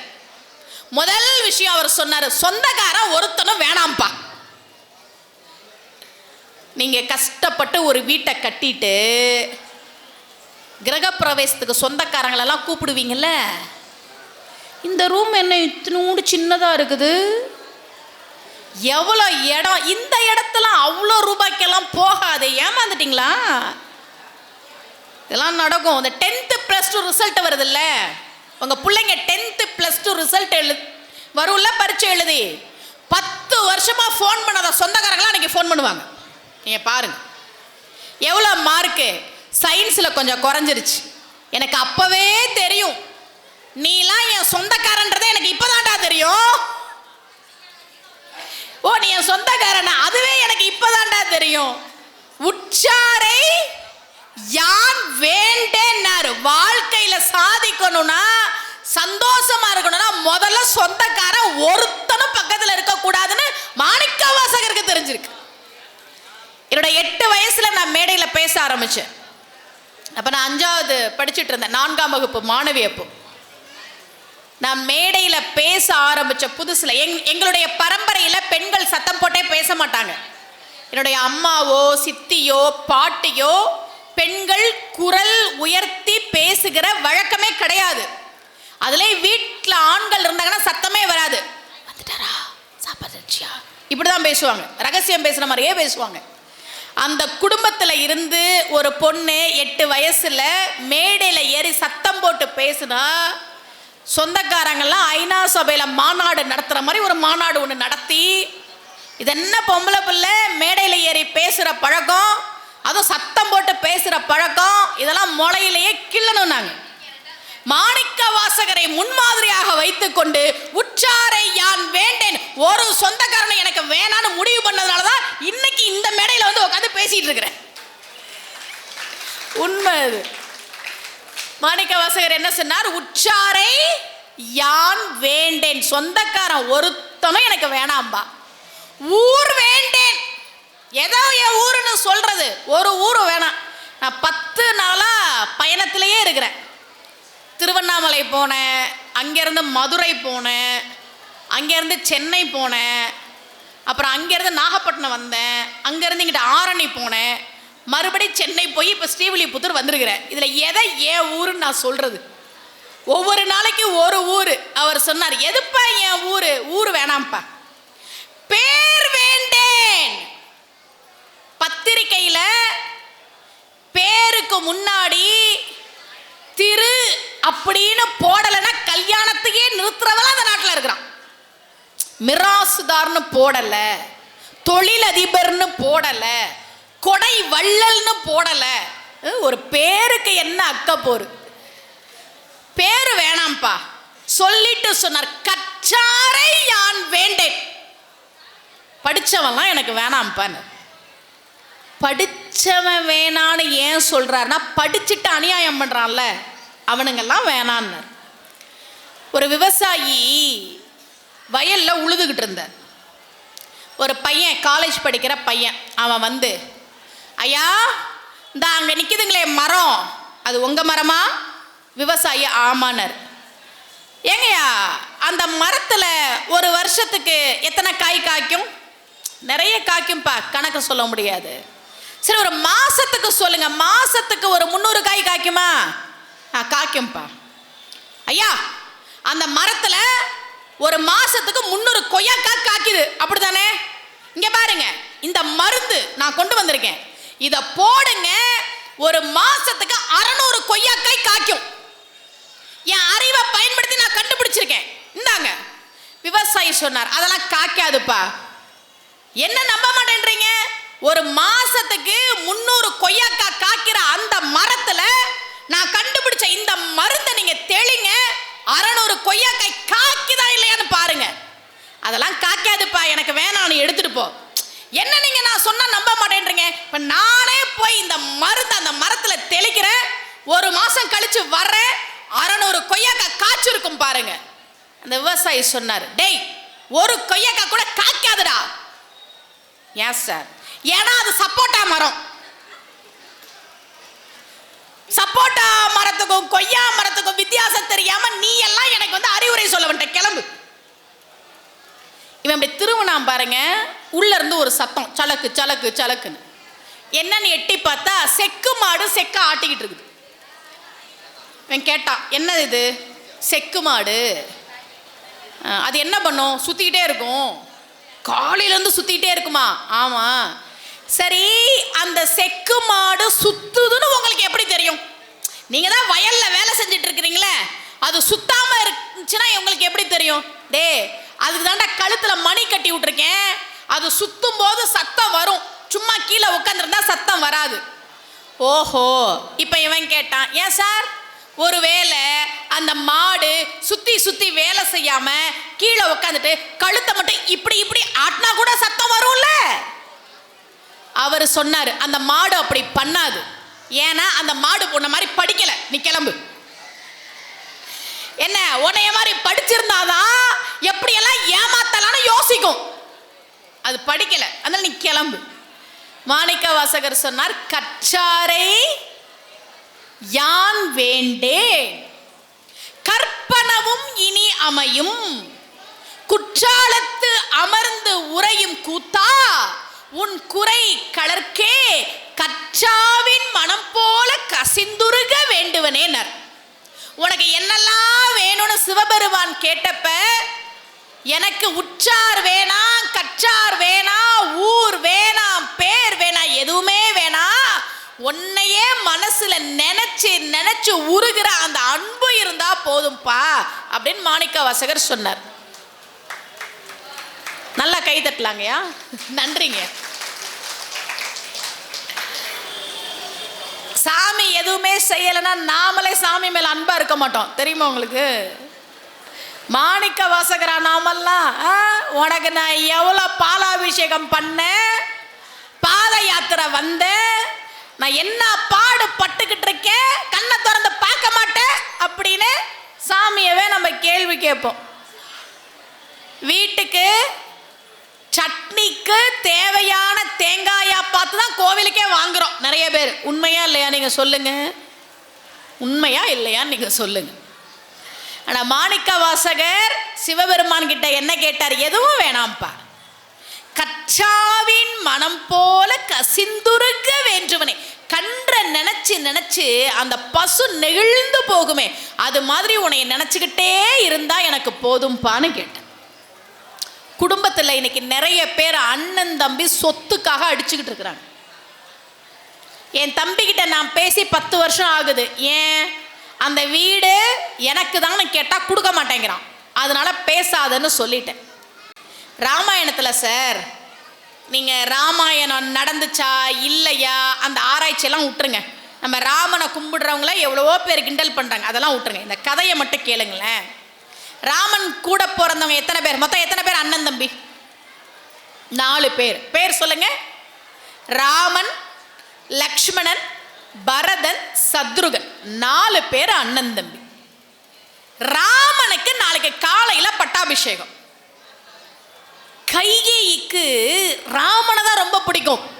அவ புள்ள பரதனை விட ராமனை தான் ரொம்ப பிடிக்கும். ஏன்னா கோசலை பெத்தாளே தவிர வளர்த்ததெல்லாம் கைகேயி. கூனியால் அதை தாங்க முடியல. ராமனுக்கு பட்டாபிஷேகமா, ராமனுக்கு பட்டாபிஷேகமா, இதை கெடுக்கணும்னு என்ன பண்றதுன்னு யோசிச்சவ கைகேயிட்ட வந்து நிக்கிறா. எப்பவுமே உன்னை ஞாபகத்தில் வச்சுக்கோங்க, இங்க இருக்கக்கூடிய பெண்கள், ஆண்கள், வயசானவங்க, திருமணம் ஆனவங்க, ஆக போறவங்க, படிக்கிற பிள்ளைகள் எல்லாம் நல்லா கேளுங்க. உங்க வீட்டில் பிரச்சனைனா உங்களோட வச்சுக்கோங்க. எப்போ 3வது நபர்கிட்ட நீங்க சொல்றீங்களோ அப்பவே அது ஃபிளாஷ் நியூஸ்ல வந்தாச்சு, பிரேக்கிங் நியூஸ்ல அது வந்தாச்சு. உங்க பையன் மேல உங்களுக்கு கோபம் இருக்கும், மருமக சொல்றதையே கேட்கிறான். அப்படி ஒரு பையன் கிடைச்சதுக்கு நீங்களா சந்தோஷப்படணுமா? மருமக சொல்றதானே கேட்கிறான். சரியா இல்லையா? அப்ப நீங்க உங்க பையனை ஒழுக்கமா வளர்த்துருக்கிறீங்களா இல்லையா? சொல்லுங்க. அவ சொன்னாதான் கேட்கறான், அவ பேச்சையே கேட்கறான். உங்க வீட்டுக்காரர் உங்க பேச்சை தானே கேட்டாரு, கேட்டாரா இல்லையாமா? அவர் மட்டும் கேட்காம இருந்திருக்கட்டும், கேட்காம வேற இருப்பார் அவரு? உங்க வீட்டுக்காரர் உங்க பேச்சை கேட்கணும், ஆனா உங்க பையன் மருமக பேச்சை கேட்க கூடாதா? நல்ல ஞாபகத்தில் வச்சுக்கோங்க. உங்க அம்மா மேல உங்களுக்கு கோபம் இருக்கலாம், உங்க அப்பா மேல கோபம் இருக்கலாம், உங்க பிள்ளைங்க மேல உங்களுக்கு கோபம் இருக்கலாம். அது உங்களோட வச்சுக்கணும். எப்போ 3வது நபர்கிட்ட யாரா வேணா இருக்கலாம், பக்கத்து வீடு, எய்த்த வீடு, கோவில்ல பாக்குறவங்க, பஸ்ல பாக்குறவங்க, என் பையன் சரியில்லை, என் புருஷன் சரியில்லை, என் பொண்டாட்டி சரியில்லைன்னா அந்த குடும்பத்திற்கு நிச்சயமாக நீங்கள் உண்மையான பாசத்தோடு இல்லவே இல்லை. நம்ம சண்டை ஒன்று சேர்ந்துருவோங்க. நம்ம பையனை நம்ம திட்டினாலும் நாளைக்கு நம்ம ஒன்று சேர்ந்துருவோம். நம்ம வீட்டுக்கார இன்னைக்கு அடிச்சாலும் நாளைக்கு நீங்க வந்து அவருக்கு பிடிச்சதெல்லாம் சமைச்சு போட்டு சமாதானம் பண்ணிடுவீங்க. விஷயம் தெரிஞ்சவங்க விட மாட்டாங்க. குடும்பத்துல பிரச்சனையை உண்டு பண்றதுக்கு கூனிகள் தேடி வருவாங்க. அப்படிதான் கூனி வந்தா கைகேயிட்ட. தூங்கிட்டு இருந்தா கைகேயி எழுப்புறா, அதை கம்பன் எழுதுறான். தீண்டினால் பாம்பு தான் தீண்டும், தீண்டினாலாம் கூனி. இவன் எந்திரிச்சு உட்காந்து என்ன தூங்கிட்டு இருக்கேல என்ன அப்படின்னு கேட்குறான். ஐயோ ஒரு பெரிய ஆபத்து வந்துருச்சு, தெரியாம தூங்குறியே. என்ன ஆபத்து? எனக்கு என்ன ஆபத்து? என்ன தெரியுமா சொல்ற கைகேயி? ராமனை பயந்த இயற்கை இடருண்டோ? என்னது ஆபத்து வந்துருச்சா? என் பையன் ராமன் இருக்கும் போது எனக்கு என்னடி ஆபத்து வந்துரும்? ராமரை பயந்த இயற்கை இடருண்டோன்னா கூனி பார்த்தா ராமனுடைய பட்டாபிஷேகத்தை கவுத்து விடலான்னு பார்த்தா இவர் ராம ஏம்புள்ளன் பெருமையா பேசுறாளே, என்ன பண்றதுன்னு யோசிச்சுட்டு அப்படியே மெதுவா சொல்றா. தெரியுமா ராமனுக்கு நாளைக்கு பட்டாபிஷேகம். கைகேயி என் புள்ள ராமனுக்கு பட்டாபிஷேகமான ஒரு பெரிய விலை உயர்ந்த மாலையை கொடுக்குறா. கூனி அதை வாங்கி வேகமா வீசினா பாருங்க, அந்த இடமே குழியாயிருச்சான். அவ்வளவு கோபம். ஏன் இப்படி பண்ணுன அப்படின்னு கைகேயி கேட்கும்போது கூனி கொஞ்சம் கொஞ்சமா சொல்றா. ராமன் ஆட்சிக்கு வந்தா நீ நிம்மதியா இருக்க முடியாது. இப்ப வந்து கைகேயி ரொம்ப கோபமா பேசுறா. யாருக்கிட்ட என்ன பேசுற? ஏன் புள்ள ராமனை பத்தி இப்படி பேசுற? எனக்கு நீ நல்லவ இல்ல, உனக்கே நீ நல்லவ இல்ல. சமீபத்துல ஒரு சினிமா பாட்டு வச்சு தெரியுமா? நல்லை எல்லை நல்லை எல்லை நல்லை எல்லை கேட்டிருக்கிறீங்களா? அந்த நல்லை அல்ல எனக்கு நீ நல்லை அல்லை, என் மகன் பரதன் தனக்கும் நீ அல்லை நல்லை அல்லை, அத்தர்மமே நோக்கின் உனக்கே நீ நல்லை அல்லை. நல்லை அல்லை எங்க இருக்கு? கம்பராமாயணத்துல இருக்கு. ஆனா கூடி கொஞ்சம் கொஞ்சமா கைகேயி மனசை மாத்தி பட்டாபிஷேகத்தை நிறுத்திட்டான். நல்ல கதையை கேளுங்க. காலையில ராமனுக்கு பட்டாபிஷேகம். கூனி கையை இட்ட தூபம் போட்டு போட்டு போட்டு உன் வீட்டுக்கார் இப்ப வருவாரு, கண்டிப்பா என் பையனுக்கு தான் ஆட்சி, ராமனுக்கு இல்லைன்ற வரத்தை வாங்கி அவனை காட்டுக்கு அனுப்பிடு. சரின்னு வரமெல்லாம் வாங்கியாச்சு. இப்ப ராமன் கிட்ட இதை சொல்லணும். சொல்றா பாருங்க, மனசு நமக்கு ஏன் ராமன் கதை படிக்கணும், ஏன் மகாபாரத கதை படிக்கணும்னா நாம இப்படியெல்லாம் நடந்துக்கணுன்றதுக்காக தான் சொல்லி கொடுத்தாங்க. ராமன் வரான், கைகேயி சொல்றான், ஆழிசூழ் உலகமெல்லாம் பரதனே ஆள, நீ போய் தாளிரும் சடைகள் தாங்கி தாங்கரும் தவம் மேற்கொண்டு பூலி வெங்கானம் நன்னி புண்ணிய துறைகள் ஆடி 7 ஆண்டில் வா என்று இயம்பினன் அரசன். என்ன தெரியுமா சொல்றா? 14 வருஷம் காட்டுக்கு போகணும். சொன்னது யாரு? உங்க அப்பா இல்ல, அரசன்கிறா. அப்பா சொன்னார்னா அதென்ன அப்பா சொல்றது, நான் அப்பா கிட்ட பேசிக்கிறேன்னு சொல்லலாம். அரசன்னா அரச கட்டளை, நீ மீற முடியாது. இதுல பாருங்க, 14 வருஷம் சொன்னா 14 வருஷமா அப்படின்னு இருக்குன்றதுனால 7 வருடம் கொஞ்சமா குறைச்சு சொல்ற மாதிரி சொல்றாளாம். உடனே இப்ப ராமன் என்னங்க பண்ணிருக்கணும் நீங்க சொல்லுங்க? சொத்துக்காக அண்ணன் தம்பிக்குள்ள சண்டை, பேசுறது இல்ல. இப்ப ராமன் என்ன பண்ணிருக்கணும்? எப்படிங்க, எனக்கு தானே அரசாட்சி, நான் தானே மூத்த பையன், அது அப்படி உங்க பையனுக்கு நீங்க அரசாட்சியை வாங்கலாம், அதெல்லாம் விட முடியாதுன்னு சொல்லியிருக்கணும்ல ராமன். அவன் சொன்னா, மன்னவன் பணி என்றாகில் நும்பணி மறுப்பனோ, ராஜா சொன்னாலும் சரி நீங்க சொன்னாலும் சரிமா நான் கேட்பேன். என் பின்னவன் பெற்ற செல்வம் நானே பெற்றதுண்டோ, என் தம்பிக்கு ஆட்சிமா அது எனக்கு கிடைச்ச மாதிரி, என் தம்பிக்கு தானமா ஆட்சி, நான் போறேம்மா, காட்டுக்கு போறேன், மின் ஒளிர் கானம் இன்றே போகின்றேன் விடையும் கொண்டேன், கிளம்பிட்டான் கிளம்பிட்டான். இப்ப லக்ஷ்மணனை கூட அனுப்புறான் சுமித்ரை. இங்க பாரு, உன் அண்ணன் காட்டுக்கு போறான், கூட போ, அவன் தம்பியா இல்ல, அவன் அடியாளா போய் அவனை பார்த்துக்கோ. இப்ப லக்ஷ்மணன் அது அப்படியே, ராமனுக்கு அப்புறம் நான் தானே பிறந்தேன், ராமனுக்கு ஆட்சி இல்லைன்னா அடுத்து எனக்கு தானே வரணும், எப்படி நீங்க பரதனுக்கு கொடுப்பீங்கன்னு கேட்டானா? கேட்கல. அண்ணன் காட்டுக்கு போறான், நான் தொடக்கி போறேன்னு கிளம்பி போயிட்டான். பரதன் வர்றான், கைகேயி சொல்றா, டே பரதா, ஆட்சியை உனக்கு வாங்கிட்டேன், நீதான் ராஜா அயோத்திக்கு.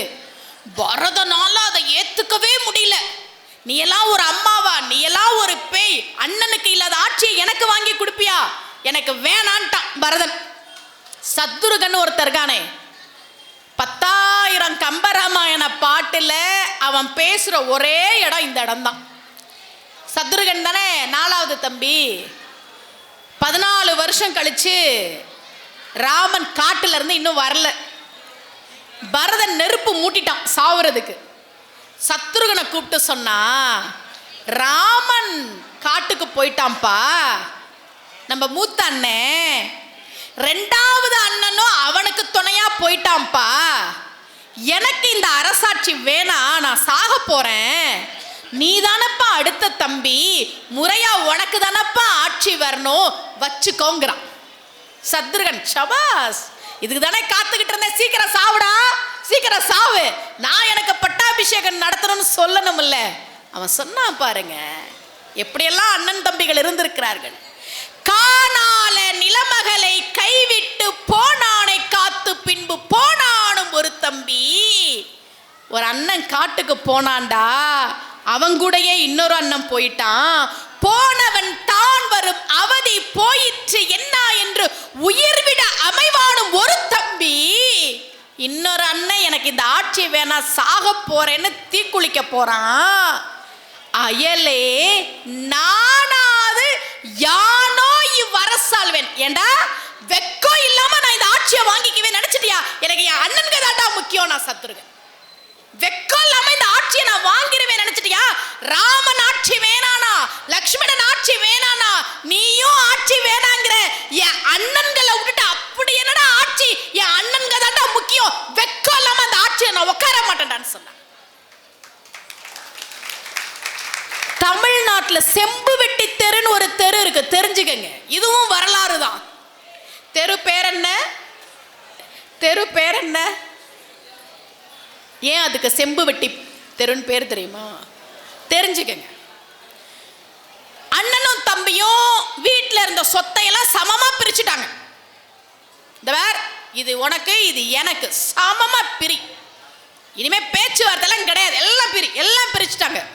ஒரே ஒரு சொம்பு பாக்கி இருந்தது.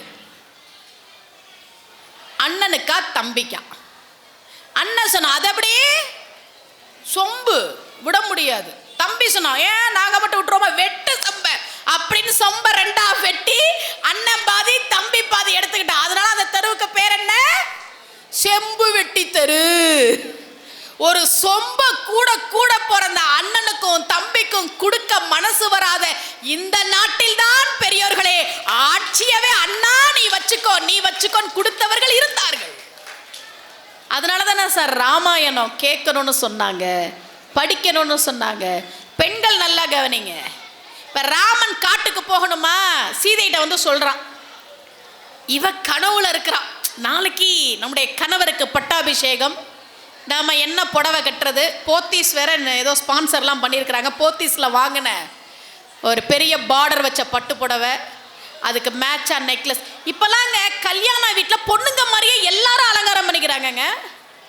ஒரு காலத்தில் கல்யாணம்னா கல்யாண பொண்ணு மட்டும்தான் நெத்திச்சுடி வச்சிருக்கோம், கல்யாண பொண்ணு மட்டும்தான் ஒட்டியானம் போட்டிருக்கோம், கல்யாண பொண்ணு மட்டும்தான் மாட்டல் போட்டிருக்கோம். இப்பெல்லாம் கல்யாணத்துக்கு போனால் எல்லாரும் அப்படிதான் வராங்க. இதில் ஆரி ஒர்க் பிளவுஸ் வேற 4000 ரூபாய். 4000 ரூபாய்க்கு புடவையே வாங்குறதுக்கு யோசிச்ச சமூகத்தில் பிளவுஸ் 4000 ரூபாய்க்கு ஆரி பிளவுஸ் வச்சு தச்சுக்கிட்டு ஒட்டியான மாட்டிக்கிட்டு நெத்திச்சுடி வச்சுக்கிட்டு தான் எல்லாருமே கல்யாணத்துக்கு வராங்க. சீதை யோசிச்சிருப்பால என்ன புடவை கட்டுறது, என்ன நகை போடுறதுன்னு இவ யோசிச்சுட்டு உட்காந்துருக்கும் போது ராமன் வந்து சொல்கிறான், சீதை எனக்கு ஆட்சி இல்லைன்னு சொல்லிட்டாங்க. அவள் ஏன் என்னென்னலாம் கேட்கல. நல்லா பெண்கள் கவனிங்க. உங்கள் வீட்டுக்கார் வந்து இந்தாம்மா எங்கள் அப்பா எனக்கு தர்றேன்னு சொன்னார்ல, அவரோட ரிட்டையர்மெண்ட் பணம் அது இப்போ தரலைன்னு சொல்லிட்டேன்னா அது எப்படி விடுவீங்க? ரிட்டையர்மெண்ட் பணத்தை அப்படியே அவங்க தங்கச்சி கொடுக்கலான்னு நினைக்கிறாரா? விடக்கூடாது, அப்பெல்லாம் பேசக்கூடாது. சீதா அப்படிலாம் பேசலை, பொறுமையாக இருந்தா. இப்போதான் சொன்னார் ராமன், நான் காட்டுக்கு போனோம் 14 வருஷம், நான் கிளம்புறேன். சீதை சொன்ன நான் வர வேணாமா, நான் வர வேணாமா? இவன் சொன்னா நீ வராத. ஏன்? காடு சுடும், வெயில்ல நடக்கணும், முள்ளு நிறைய இருக்கும், காலில் குத்தும், நீ வராத, நீ அரண்மனையில பத்திரமா இரு. சீதை சொன்னா பாருங்க, ரொம்ப அழகான ஒரு வரி. அன்பீர் சிறந்த தவமில்லைன்னு பேசிட்டு இருக்கேன், எனக்கு குடும்பங்கள்ல அன்பே குறைஞ்சு போச்சு. பெண்கள் நல்லா கவனிங்க, கணவன் காட்டுக்கு போறான், நீ பத்திரமா வீட்டில் இரு, அரண்மனையில் இரு, பத்திரமா இருன்னு சொல்றான். சீதை சொன்னா ஏண்டா என்ன வர வேணாங்கிற, அதான் காடு சுடுன்னு சொல்றேன்ல, வராத. சீதை கேட்டா நின் பிரிவினும் சுடுமோ பெருங்காடு. ஏண்டா உன்னை பிரிஞ்சிருக்கிற அந்த கஷ்டத்தை விடவாடா காடு சுடுற கஷ்டம் எனக்கு பெருசு, நானும் வரேன்டான்னா. பெண்கள் நல்லா தெரிஞ்சுக்கங்க. என்ன தெரிஞ்சுக்கணும்? அம்மா நாளைக்கே என் வீட்டுக்கார வனவாசம் மட்டும் கிளம்பட்டுமா, அப்ப பாருங்க என் அன்பை. என்ன குடும்பத்தில் ஒருத்தருக்கு ஒருத்தர் விட்டு கொடுத்து அனுசரித்து இருக்கணும். எனக்கு அதெல்லாம் குறைஞ்சு போச்சு. மனுஷனுடைய குணம் என்ன தெரியுமா சார்? இயல்பா நம்மளுடைய குணம் என்ன தெரியுமா? வார்த்தையால் ஒருத்தருக்கு ஒருத்தர் ஆறுதல் சொல்றது, வார்த்தையால் ஒருத்தருக்கு ஒருத்தர் நம்பிக்கை கொடுக்கறது. இன்னைக்கு இந்த மேடையில் யாரெல்லாம் அதை கேட்குறீங்களோ இன்னையிலேருந்து அதை நம்ம ஃபாலோ பண்ணுறோம், சரியா? நாளைக்கு யாராவது ஒருத்தருக்கு ஒரு கஷ்டம் வந்துருச்சுன்னா முடிஞ்சா ஆறுதல் சொல்லுங்க. உங்கள் பிள்ளைங்களுக்கு சொல்லித்தாங்க, நீ வெற்றி அடையணும், அது முக்கியம். ஆனால் இன்னொருத்தனை தள்ளி விட்டு அடையிற வெற்றி உனக்கு வேணாம். எங்கே பார்த்தாலும் இப்போ சங்கிலி பறிப்பு நடக்குது சார், எங்க பார்த்தாலும் கொலை, எங்க பார்த்தாலும் கொள்ளை. எப்படி சார் அடுத்தவன் பணத்தை எடுக்கலான்ற எண்ணம் வருது நம்ம மக்களுக்கு? எப்படி வந்துச்சு? அது எல்லாருமே இளைஞர்களா ஏன் இருக்கிறாங்க? நம்முடைய வள்ளுவன் என்ன தெரியுமா சொன்னா, ஈன்றாள் பசி காண்பாலாயினும். ஒருத்த தப்பு பண்ணிட்டானா அதிகபட்சம் எதுக்காக மன்னிக்கலாம் தெரியுமா? எங்க அம்மா பசியில இருக்கிறா சார், அதனால திருடிட்டேன்னு சொன்னா மன்னிக்கலாம். ஆனா வள்ளுவன் சொல்றான், ஈன்றாள் பசி காண்பாலாயினும் செய்யற்க. அப்ப கூட செய்யாதடா. போண்டாமணின்னு ஒரு நடிகர் சினிமாவில் தெரியுமா உங்களுக்கு? இறந்துட்டார். அவர் இறக்கிறதுக்கு முன்னாடி உடம்புல ரொம்ப நோய் வந்திருந்தது. அவருக்கு ஹாஸ்பிட்டலில் அட்மிட் பண்ணியிருந்தாங்க. சிகிச்சைக்கு நிறைய செலவாச்சு. அப்போ நிறைய நடிகர்கள்லாம் கூட பணம் கொடுத்து உதவுனாங்க. அப்போ செய்தி வருது, நடிகர் போண்டாமணி உடல்நல குறைவால் மருத்துவமனையில் அனுமதி, இந்தந்த நடிகர்கள் இவ்வளோ பணம் கொடுத்து உதவி பண்ணியிருக்கிறாங்க, பொதுமக்கள் உதவி பண்ணலாம் அப்படின்னு ஒரு ஜிபே நம்பர் கொடுத்துருக்குறாங்க. எல்லாரும் அதுக்கு உதவி பண்ணுறாங்க. சரியா? அப்போ ஒரு பையன் போண்டாமணி வீட்டுக்கு போகிறான். போய், நான் போலீஸாக இருக்கிறேன், உங்களை பார்க்கலான்னு வந்தேன், உடம்பு சரியில்லாமல் கஷ்டப்படுறீங்க, பாவமாக இருந்துச்சு டிவியில் நியூஸ் பார்த்துட்டு, அதனால உங்களை பார்த்துட்டு போகலான்னு வந்தேன். நாங்கள் உட்காந்து பேசிகிட்டு இருக்கிறோம். இப்போ கொஞ்சம் பணத்தை எடுக்கணும், சிகிச்சைக்காக பணத்தை எடுக்கணும், பேங்க்ல இருந்து எடுக்கணும். ஏடிஎம் போய் எடுத்துட்டு வர்றதுக்கு வீட்டில் ஆள் இல்லை. இன்னொன்று, இவருக்கு ஏடிஎம்ல போய் பணம் எடுக்கிற அளவுக்கு அவருக்கு அப்போ உடல்நிலை ரொம்ப மோசமாக இருந்துச்சு போண்டாமணிக்கு. இந்த போலீஸ்காரன் சொல்லிட்டு ஒரு பையன் போனால, என்ன சார் பணம் தானே, நான் எடுத்துட்டு வரேன் சார், உங்கள் பின் நம்பரை சொல்லுங்க, எழுதிட்டு வாங்கிட்டு போய் அக்கௌண்ட்ல இருந்த பணத்தை எடுத்துட்டு போயிட்டான். அது அதிகபட்சம் 1 லட்சம் எடுக்கலான்றதுனால 1 லட்சத்தை மட்டும் எடுத்துட்டு போயிட்டான், எங்கேயோ போயிட்டான். இவங்க, தம்பி நீ அதெல்லாம் அப்புறம் கொடுத்துக்கப்பா, உட்காருப்பா, உட்காருங்க, அப்புறம் கொடுத்துக்கங்க, கவனம் செதறும். 1 லட்சம் ரூபாய் பணத்தை எடுத்துட்டு எங்கேயோ போயிட்டான். பணம் எடுத்தா நமக்கு எஸ்எம்எஸ் வரும் தெரியுமா? அது கூட அவருக்கு தெரியல, போண்டாமணி நடிகருக்கு. சாயந்தரம் வரைக்கும் ஆள் வரல. இவங்க, ஐயோ அந்த பையன் எங்கெல்லாம் போய் கஷ்டப்படுறானோ, ஏன்னா நம்ம மனசு அப்படிதானே நினைக்கும். அப்புறம்தான் ஃபோனில் எஸ்எம்எஸ் வந்திருக்குன்னு எடுத்து பார்த்தா, எவனோ ஒருத்தன், யாருங்க அவன் கஷ்டப்படுறவன், நீங்கள் யோசிச்சு பாருங்க, நல்லா சம்பாதிச்சு கோடிக்கணக்கில் சொத்து சேர்த்து வச்சிருக்கிறவர். அவரு உடம்புல நோய் வந்து மருத்துவ சிகிச்சைக்கு பணம் இல்லாம கஷ்டப்படுற ஒருத்தரோட வீடு தேடி போய் அவரோட ஏடிஎம் கார்டை வாங்கி அவர்கிட்டயே பின் நம்பர் வாங்கி 1 லட்சத்தை ஒருத்தன் திருடிட்டு போறானா, மனசாட்சின்னு ஒன்று இருக்காங்க, மனசாட்சின்னு ஒன்று இருக்கா? அப்ப அம்மா எப்படி வளர்த்தால் அந்த பிள்ளைய? இந்த சமூகத்தில் நடக்கக்கூடிய அத்தனை நிகழ்ச்சிகளையும் பார்க்கும்போது மனசு அவ்வளோ கஷ்டமா இருக்குது. இன்னையிலேருந்து நம்மளாம் ஒரு முடிவுக்கு வரோம், நம்மளாம் நல்லவங்களா இருக்கிறோம். சரியா? சரியா? ரொம்ப நல்லவங்களா இருக்கிறோம். அதுக்காக நம்மளை யாராவது அடிச்சா கூட பொறுமையாக இருக்கணுமாமா? அப்படியெல்லாம் கிடையாது. முதல் விஷயம் என்ன தெரியுமா? இதை இந்த மேடையில் சொல்றதுக்கு எனக்கு உரிமை இருக்குன்னு நான் நம்புகிறேன். சமய சொற்பொழிவு மன்றத்தினர் அதை ஏற்றுக்குவாங்கன்னு நான் நினைக்கிறேன். முதல் விஷயம், நீங்கள் சாமி கும்பிடுறீங்கன்னா ஆன்மீகவாதிகளுக்குள்ள ஜாதி பார்க்காதன்னு நம்ம மதம் சொல்லுது. யார் சொல்கிறா?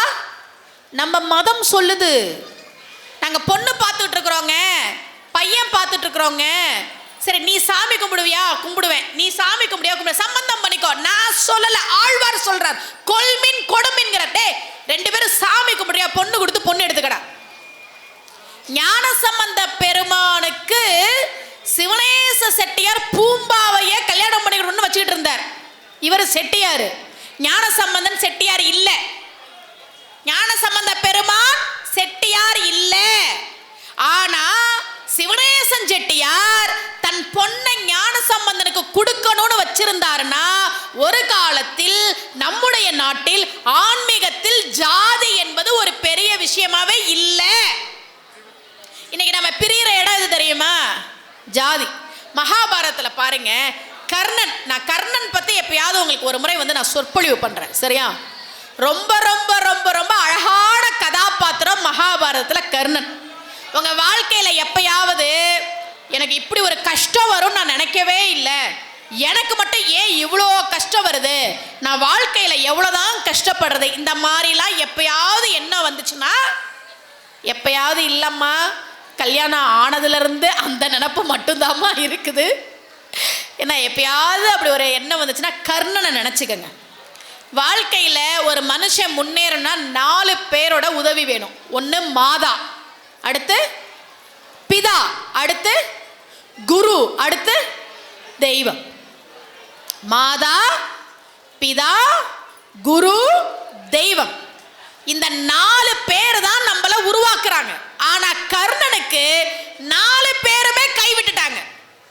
அம்மா என்ன பண்ணா, பெத்து ஆத்துல விட்டுட்டா. அப்பா சூரிய பகவான் தான் தான் கர்ணனோட அப்பான்னு கடைசி வரைக்கும் எங்கேயுமே சொல்லல. குரு என்ன பண்ணார், நான் கத்து கொடுத்த வித்தையெல்லாம் உனக்கு மறந்து போகணும்னு சாபம் கொடுத்தார். கடவுள் என்ன பண்ணா, நீ செஞ்ச புண்ணியத்தெல்லாம் குடுறான்னு வாங்கிட்டான்.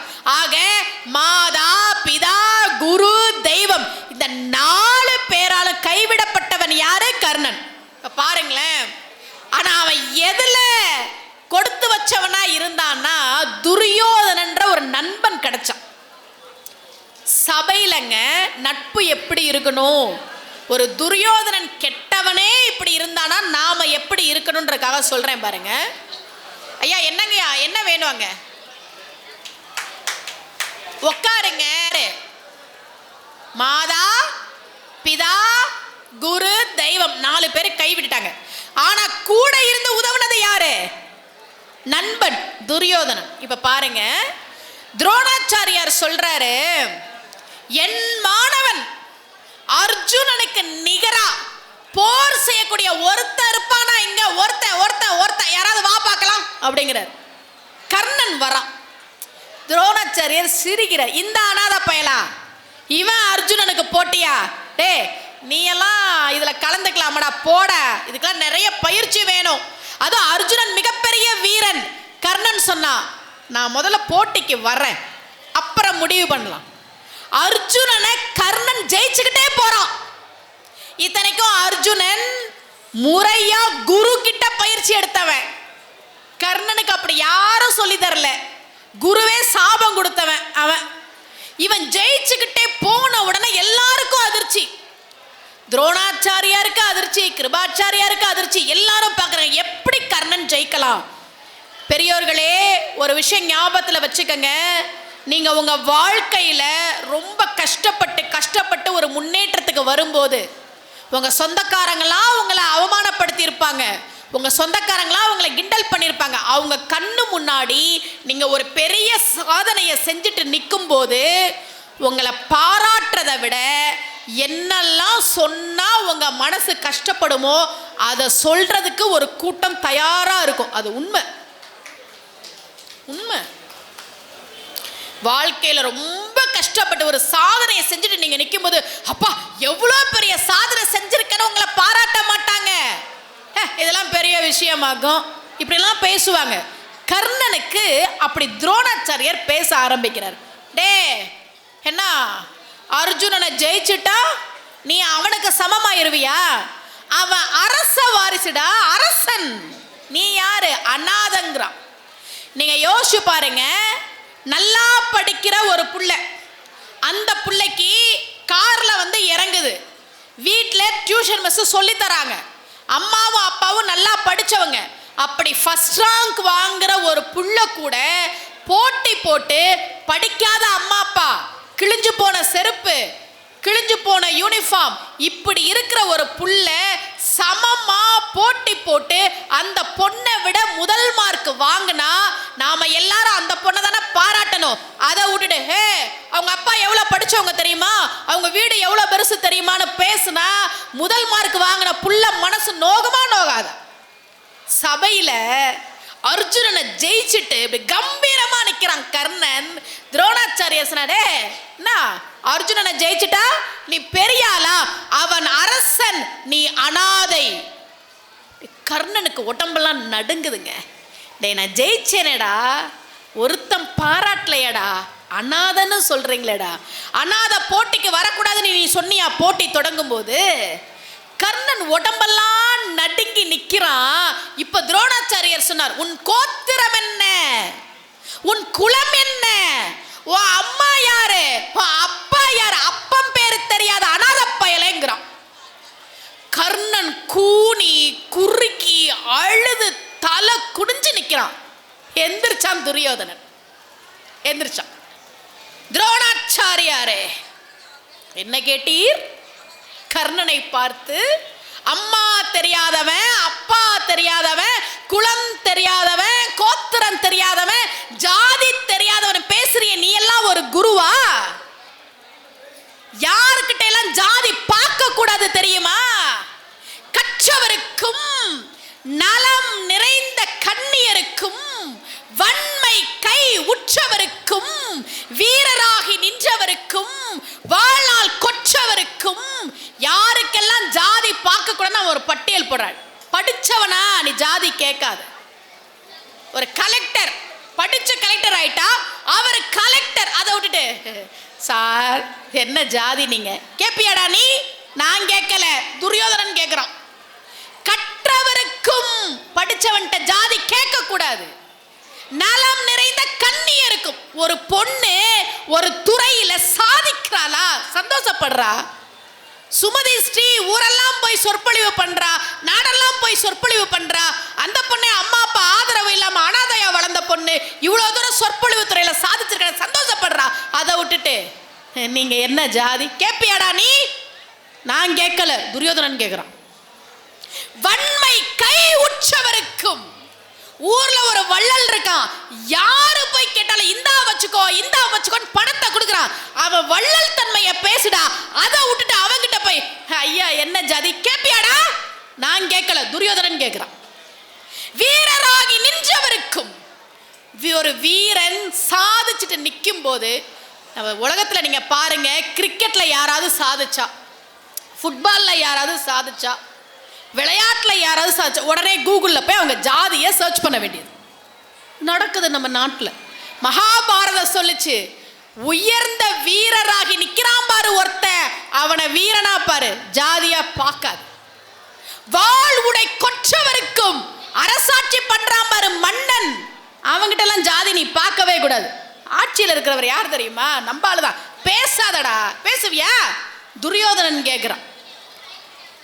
உண்மையான கோதின் ஞான சரிதரா மற்றவருக்கும், நல்லா கவனிங்க, கற்றவருக்கும் நலம் நிறைந்த கண்ணியருக்கும் வன்மை கை உற்றவருக்கும் வீரராகி உயர்ந்தவருக்கும் வாழ்வுடை கொற்றவருக்கும் உண்மை கோதின் ஞான சரிதரா மற்றவருக்கும் சாதி ஒன்று நன்மை தீமை இல்லைனா எல்லாம் ஒரு ஜாதிடா, ஒரு ஜாதி. கர்ணனை பார்த்து என்ன ஜாதின்னு கேட்கிற, நீ எல்லாம் ஒரு குருவான்னா. துரியோதனன் கர்ணன் அப்படியே கலங்கி போய் நின்னான் பாருங்க. அப்படி ஒரு சந்தோஷம், நண்பன் பேசுறான் நமக்காக. அதான் சார் அன்பு. அவன் கெட்டவன் தான், அதுல மாற்று கருத்தே இல்லை. உங்க வாழ்க்கையில நீங்க ஒரு பெரிய அவமானத்தை சந்திக்கும் போது, உங்க வாழ்க்கையில நீங்க ஒரு பெரிய தலைக்குடிவை சந்திக்கும் போது, செய்யாத தப்புக்கு தலை குடிஞ்சு நிற்கும் போது, என் நண்பன் அப்படி பண்ணிருக்க மாட்டான், என் தோழி அப்படி பண்ணிருக்க மாட்டான்னு சொல்ற ஒரு நட்பு சம்பாதிச்சிட்டீங்கன்னா வாழ்க்கையில ஜெயிச்சிட்டீங்க. ஊரே சொல்லட்டும் சார், ஃபிளாஷ் நியூஸ்லாம் வரட்டும், இவர் செய்த குற்றம் அப்படின்னு.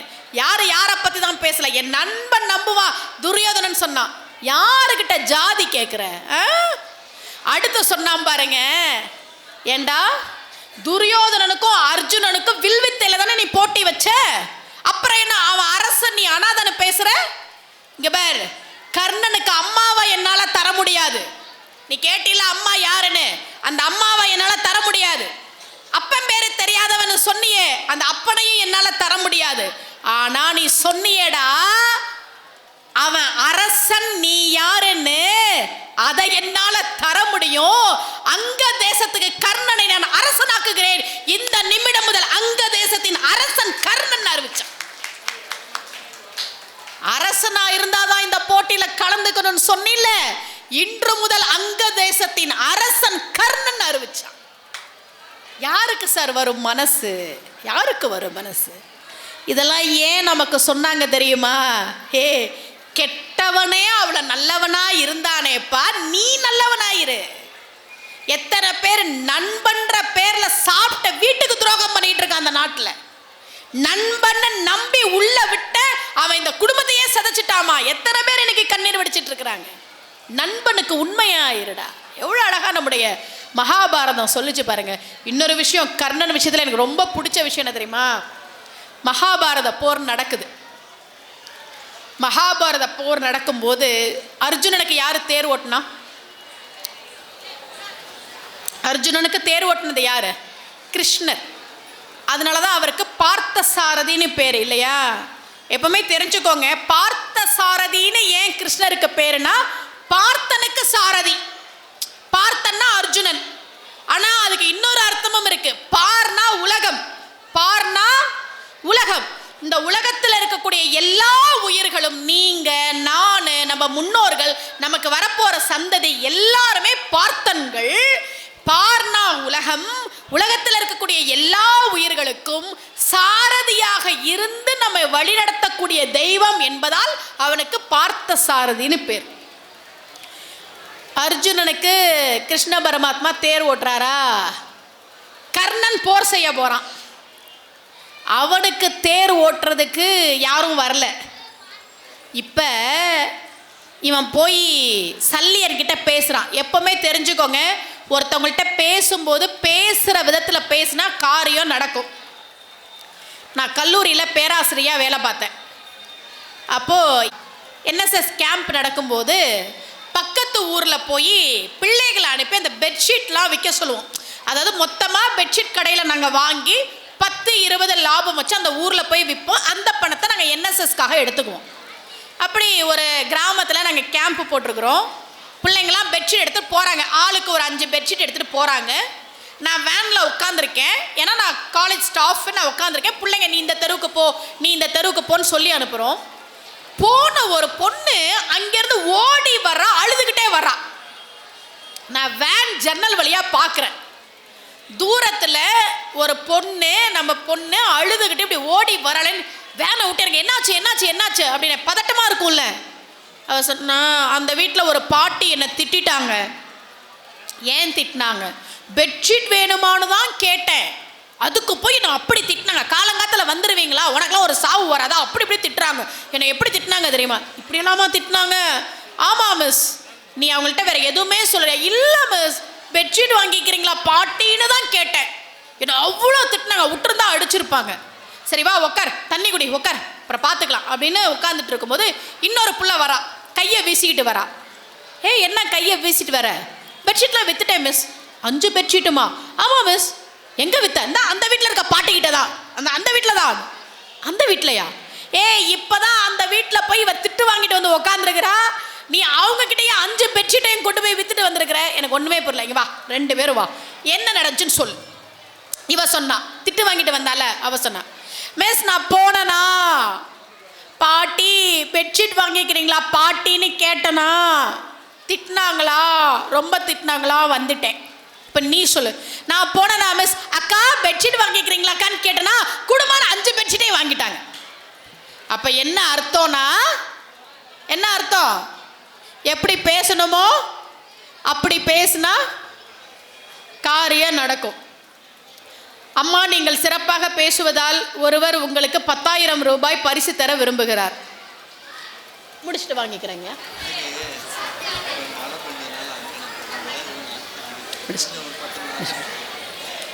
சரியா?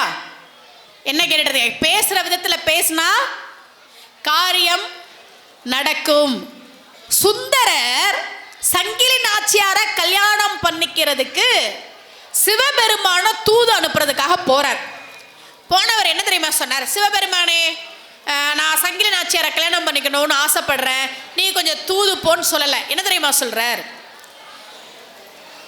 இடபாகத்தில் உமையம்மையை வைத்து மகிழ்ந்திருந்தாலும் தலையிலும் கங்கையை சூடிக்கொண்டிருக்கக்கூடிய சிவபெருமானே ஆரம்பிச்சார். விஷயம் புரியுதா? ஏண்டா உனக்கு தான் திருவாரூர்ல அங்க பறவை நாச்சியார் இருக்கிறாரு, உனக்கு சங்கிலி நாச்சியார் வேற கேக்குதான்னு சிவபெருமான் கேட்டக்கூடாது. அதனால என்ன சொல்றார்? இடபாகத்தில் உமையம்மையை மகிழ்வோடு வைத்திருந்தாலும் கங்கையையும் தலையில் சூடி இருக்கக்கூடிய சிவபெருமான் உடனே அவர் ஆஃப் ஆயிட்டார். யாருக்கிட்ட எப்படி பேசணுமோ அப்படி பேசணும். இப்போ சல்லியன் அமைச்சர்கிட்ட தருமன் வந்து சொல்கிறான், கர்ணனுக்கு நீ தேர் ஓட்டணும். அவனுக்கு நான் தேர் ஓட்டுறதில்ல, அதெல்லாம் முடியாது. இப்போ எப்படி பேசுகிறான் பாருங்க துரியோதனன். என்ன மாமா விஷயமே புரியாமல் இருக்க? அர்ஜுனனுக்கு தேர் ஓட்டுறது கிருஷ்ணர் பரமாத்மா. நம்ம பக்கம் கிருஷ்ணருக்கு சமமா ஒன்றை விட்டா வேற யாரு மாமா இருக்கா? சல்லியன் பார்த்தா இந்த சான்ஸை விட்டுறக்கூடாது. நான் ஓட்டுறேன்டா தேர, நான் ஓட்டுறேன்னு தேரோட்டியின் மகனாக வளர்ந்த கர்ணனை அமர வைத்து ஒரு அரசன் தேரோட்டி கொண்டு வந்தார். வாழ்க்கையில் எல்லாமே மாறுங்க. தேரோட்டியோட புள்ள தேரோட்டிட்டு தான் இருக்கணுமா? வாழ்க்கையில் எல்லாம் மாறும். இதைத்தான் நம்முடைய புராணங்களும் பக்தி இலக்கியங்களும் நமக்கு சொல்லி தருகிறது. ஒரே ஒரு விஷயம் சொல்லி நான் முடிக்கிறேன். கடவுள்கிட்ட மனசு விட்டு பேசுங்க, என்னெல்லாம் வேணுமோ கேளுங்க. நம்முடைய பெரியவர்கள் எல்லோருமே, அருளாளர்கள் எல்லோருமே தெய்வங்கள் கிட்ட பேசினவங்களா தான் இருந்தாங்க. அதில் எனக்கு ரொம்ப பிடிச்சது யாருன்னா ஔவையார். விஜய் டிவி சூப்பர் சிங்கரில் நான் ஒவ்வொரு பாட்டுக்கு முன்னாடியும் விளக்கம் கொடுக்கும்போது ஔவையார் பாடுனா பழம் நீ அப்பா பாட்டுக்கு முன்னாடி பேசும்போது நான் சொன்னேன், பெண்களில் முதலாக ஹேண்ட்பேக் பயன்படுத்தியது ஔவை தான். உண்மை அது. இன்னைக்கு தான் நம்ம ஹேண்ட்பேக் பயன்படுத்துகிறோமே, அன்னைக்கே அந்த அம்மா போக்குவரத்து வசதி கிடையாது, சாலை வசதி கிடையாது, ஒரு புடவைய முடிச்சு எங்க போனாலும் தோல்ல தொங்க போட்டுட்டே போன ஔவையே பாடுறா, காவினம் கலனே சுருக்கினன் கலப்பை, என்னுடைய யாழை வச்சுக்கிறதுக்கு நான் ஒரு பை வச்சிருக்கேன் ஔவையே பாடுறா. முதல்ல பெண்கள்ல ஹேண்ட்பேக் பயன்படுத்தினது ஔவை, அதை தயாரிச்சதும் அவளே தான். நீங்க நல்லா யோசிச்சு பாருங்க. ஒரு ஆண் கிட்ட போய் எனக்கு ஒரு ஹேண்ட்பேக் வேணும் செஞ்சு கொடுன்னு அவன் செஞ்சு கொடுத்துருப்பா நீங்க நினைக்கிறீங்க? அவன் பார்த்தா இந்த ஆம்பளைகள்லாம் நமக்கு ஹேண்ட்பேக் செஞ்சு தர மாட்டானுங்கன்னு அவளே செஞ்சு. ஐடியா பாருங்க. இன்னைக்கு எங்க போனாலும் நம்ம ஹேண்ட்பேக் எடுத்துட்டு போறோம்னா ஆரம்பிச்சு வச்சது யாரு? நம்ம ஔவை. இந்த செய்தியை சொல்லி முடிக்கிறேன் பாருங்க. பாரி மன்னன் முல்லைக்கு தேர் கொடுத்தானா? அந்த கதை நம்ம எல்லாருக்கும் தெரியுமா? இப்போ நான் ஒரு கேள்வி கேட்குறேன். முல்லைக்கு ஒரு குச்சியை நட்டு வச்சா போதாதா?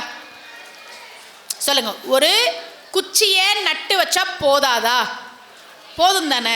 ஒரு குச்சியை நட்டு வச்சா போதும். பாரி மன்னன் போறா, முல்லை குடி துவண்டு கிடக்குது, இறங்கி ஒரு குச்சியை நட்டு வச்சுட்டு வர வேண்டியது தானே? தேரை நிறுத்திட்டு நடந்து போறானா அரண்மனைக்கு.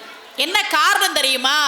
முல்லை கொடிக்கு சின்ன குச்சி போதும், ஆனா பாரியோட மனசுக்கு அந்த குச்சி போதாது.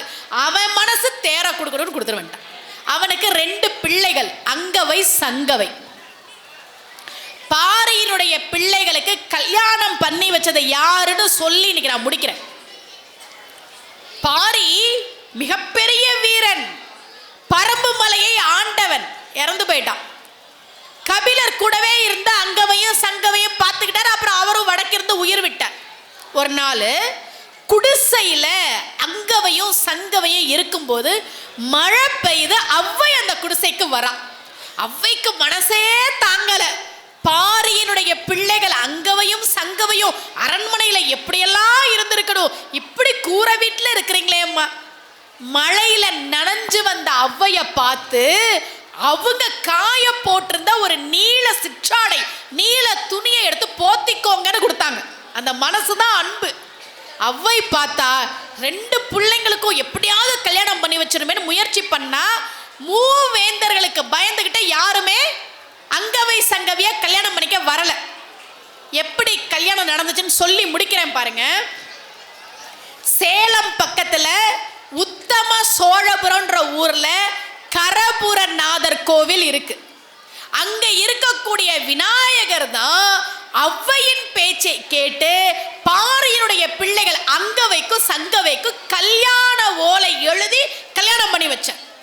இந்த அங்கவை சங்கவை பாடுறாங்க, அச்சை திங்கள் அவ்வெண்ணிலவில் யாம் எந்தையும் உடையோம் எம் குன்றும் பிறர்கொளார், இச்சை திங்கள் இவ்வெண்ணிலவில், இச்சை திங்கள் இவ்வெண்ணிலவில் வென்றெறி முரசின் வேந்தர் எம் குன்றும் கொண்டார் யாம் எந்தையும் இளமே.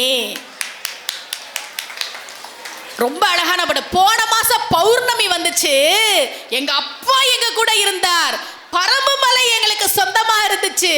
இந்த மாசமும் பௌர்ணமி வந்துச்சு, பரம்பு மலையும் எங்க கூட இல்ல, எங்க அப்பாவும் எங்க கூட இல்லையேன்னு அவ்வை கிட்ட அழுதாங்க. அற்றை திங்கள் அவ்வெண்ணிலவில் யாம் எந்தையும் உடையேம் எம் குன்றும் பிறர்கொளார், இற்றை திங்கள் இவ்வெண்ணிலவில் வென்றெறி முரசின் வேந்தர் எம் குன்றும் கொண்டார், யாம் எந்தையும் இளமே. அவ்வை என்ன பண்ணா தெரியுமா? நேர கரபுரநாதர் கோவில் இருக்கிற பிள்ளையார் மணி வந்து நின்னா. இங்க பார், மூவேந்தர்களுக்கு பயந்துகிட்டு அங்கவையும் சங்கவையும் யாரும் கல்யாணம் பண்ண வர மாட்டேன்றாங்க. பிள்ளையார்கிட்ட சொல்றா, மூவேந்தர்களுக்கு பயந்துகிட்டு அங்கவையும் சங்கவையும் யாரும் கல்யாணம் பண்ண வரமாட்டேங்கிறாங்க. இப்ப நீ கல்யாண ஓலை எழுதுற, அந்த பிள்ளைங்களுக்கு கல்யாணம் நடக்குது, இல்லைன்னா நான் உன்னைய சபிப்பேன்னு அவ்வை பாடுற. விநாயக பெருமானே, அங்கவைக்கும் சங்கவைக்கும் கல்யாண ஓலை எழுதுன்னு பாடுறான். ஒரு கொம்பு, ரொம்ப அழகான பாட்டு. ஒரு கொம்பு இரு செவ்வி மும்முதத்தின் நாள்வாய் கரி உரிவை கங்காலை காலாய் பறிவுடனே கண்ணால ஓலை கடிதெழுத வாராயில் தன்னாண்மை சபிப்பேன் தீர்த்துன்னா. விநாயக பெருமானே, வேகமா வந்து இப்ப கண்ணால ஓலை எழுதுற, அடுத்த முகூர்த்தத்துல இந்த பிள்ளைங்களுக்கு இப்ப கல்யாணம் நடக்கணும், இல்லைன்னு வச்சுக்கோயேன் நான் உன்னைய சபிப்பேன் அப்படின்னு பாடினா. ஒரு கொம்பு இரு செவி மும்மதத்து நாள்வாய் கரி உரிவை கங்காலன் காலாய் பறிவுடனே கண்ணால ஓலை கடிதெழுத வாராயேல் தன்னாண்மை தீர்ப்பன் சபித்து. பிள்ளையார் வேகமா வந்து கல்யாண ஓலை எழுதி கொடுத்துட்டார். மூவேந்தர்களும் வந்து அங்கவைக்கும் சங்கவைக்கும் கல்யாணம் நடந்துச்சு. தமிழ்நாட்டிலேயே மூவேந்தர்களும் வந்து வழிபட்ட கோவில் சேலத்தில் இருக்கக்கூடிய கரபுரநாதர் கோவில். இன்னைக்கும் கல்யாணம் நடக்கலன்னா அங்க உள்ள பிள்ளையார்கிட்ட போய், ஏன் அவ்வை சொன்னா மட்டும்தான் வருவியா, நாங்கெல்லாம் சொன்னா வரமாட்டியா, எங்களுக்கு கல்யாணத்தை ஏற்பாடு பண்ணு, இல்ல நாங்களும் சபிப்போம் அப்படின்னு சொன்னா அந்த தெய்வம் தன்னுடைய பக்தர்களின் அன்புக்கு கட்டுப்பட்டு வந்து இன்றைக்கும் எத்தனையோ பேரை நான் அனுப்பி அவங்களுக்கு திருமணம் நடந்திருக்கு. எத்தனையோ பேர் தெய்வங்கள் அன்புக்கு கட்டுப்பட்டு இருந்தார்கள். சரியா? அந்த அன்பு நம்ம மனசுல ஈரம் இருக்கு, நம்ம மனசுல கருணை இருக்கு. மனுஷங்களா பிறந்த எல்லாரும் வார்த்தைகளால எப்படி திருமூலர் பிறருக்கு இன்னுரைன்னு சொன்னாரோ அந்த இனிமையான வார்த்தைகளால ஒருத்தருக்கு ஒருத்தர் அன்பா பேசுங்க, ஒருத்தருக்கு ஒருத்தர் ஆறுதலா இருங்க. ஃபேஸ்புக்லலாம் இருந்தீங்கன்னா மோசமா கமெண்ட் பண்ணாதீங்க, கெட்ட வார்த்தையெல்லாம் பேசாதீங்க. சரியா? இதுதான் இன்னைக்கு நான் உங்களுக்கு சொல்ற செய்தி. நாளைக்கும் என்னுடைய சொற்பொழிவு இருக்கு. இன்னைக்கு வீட்டுக்கு போனேன்னா கணவன் மனைவி அப்பா பிள்ளைங்களாம் உட்காந்து ஒன்னா பேசுறீங்க. உங்களை கல்யாணம் பண்ணதாங்க நான் ரொம்ப சந்தோஷமா இருக்கிறேன், கணவன்மாரும் சொல்லணும். அதுக்காக எடுத்தோன்னே நீ ஐஸ்வர்யா ராய் மாதிரி அழகா இருக்க தெரியுமாலாம் ஆரம்பிக்க கூடாது, அந்த அம்மா பயந்துருவாங்க. சரியா? அதனால ஒருத்தருக்கு ஒருத்தர் அன்பா இருங்க. நம்முடைய தெய்வங்கள் நமக்கு அன்பை தான் வலியுறுத்துகின்றன. அன்புதான் சிவம் என்று சொல்லி மனதில் இருக்கக்கூடிய வன்மங்களை ஒழித்து அன்பை கைப்பற்றி கொண்டு நாம் எல்லோரும் இறைவனுக்கு பிடித்தமானவர்களாக இருப்போம். நன்றி, வணக்கம்.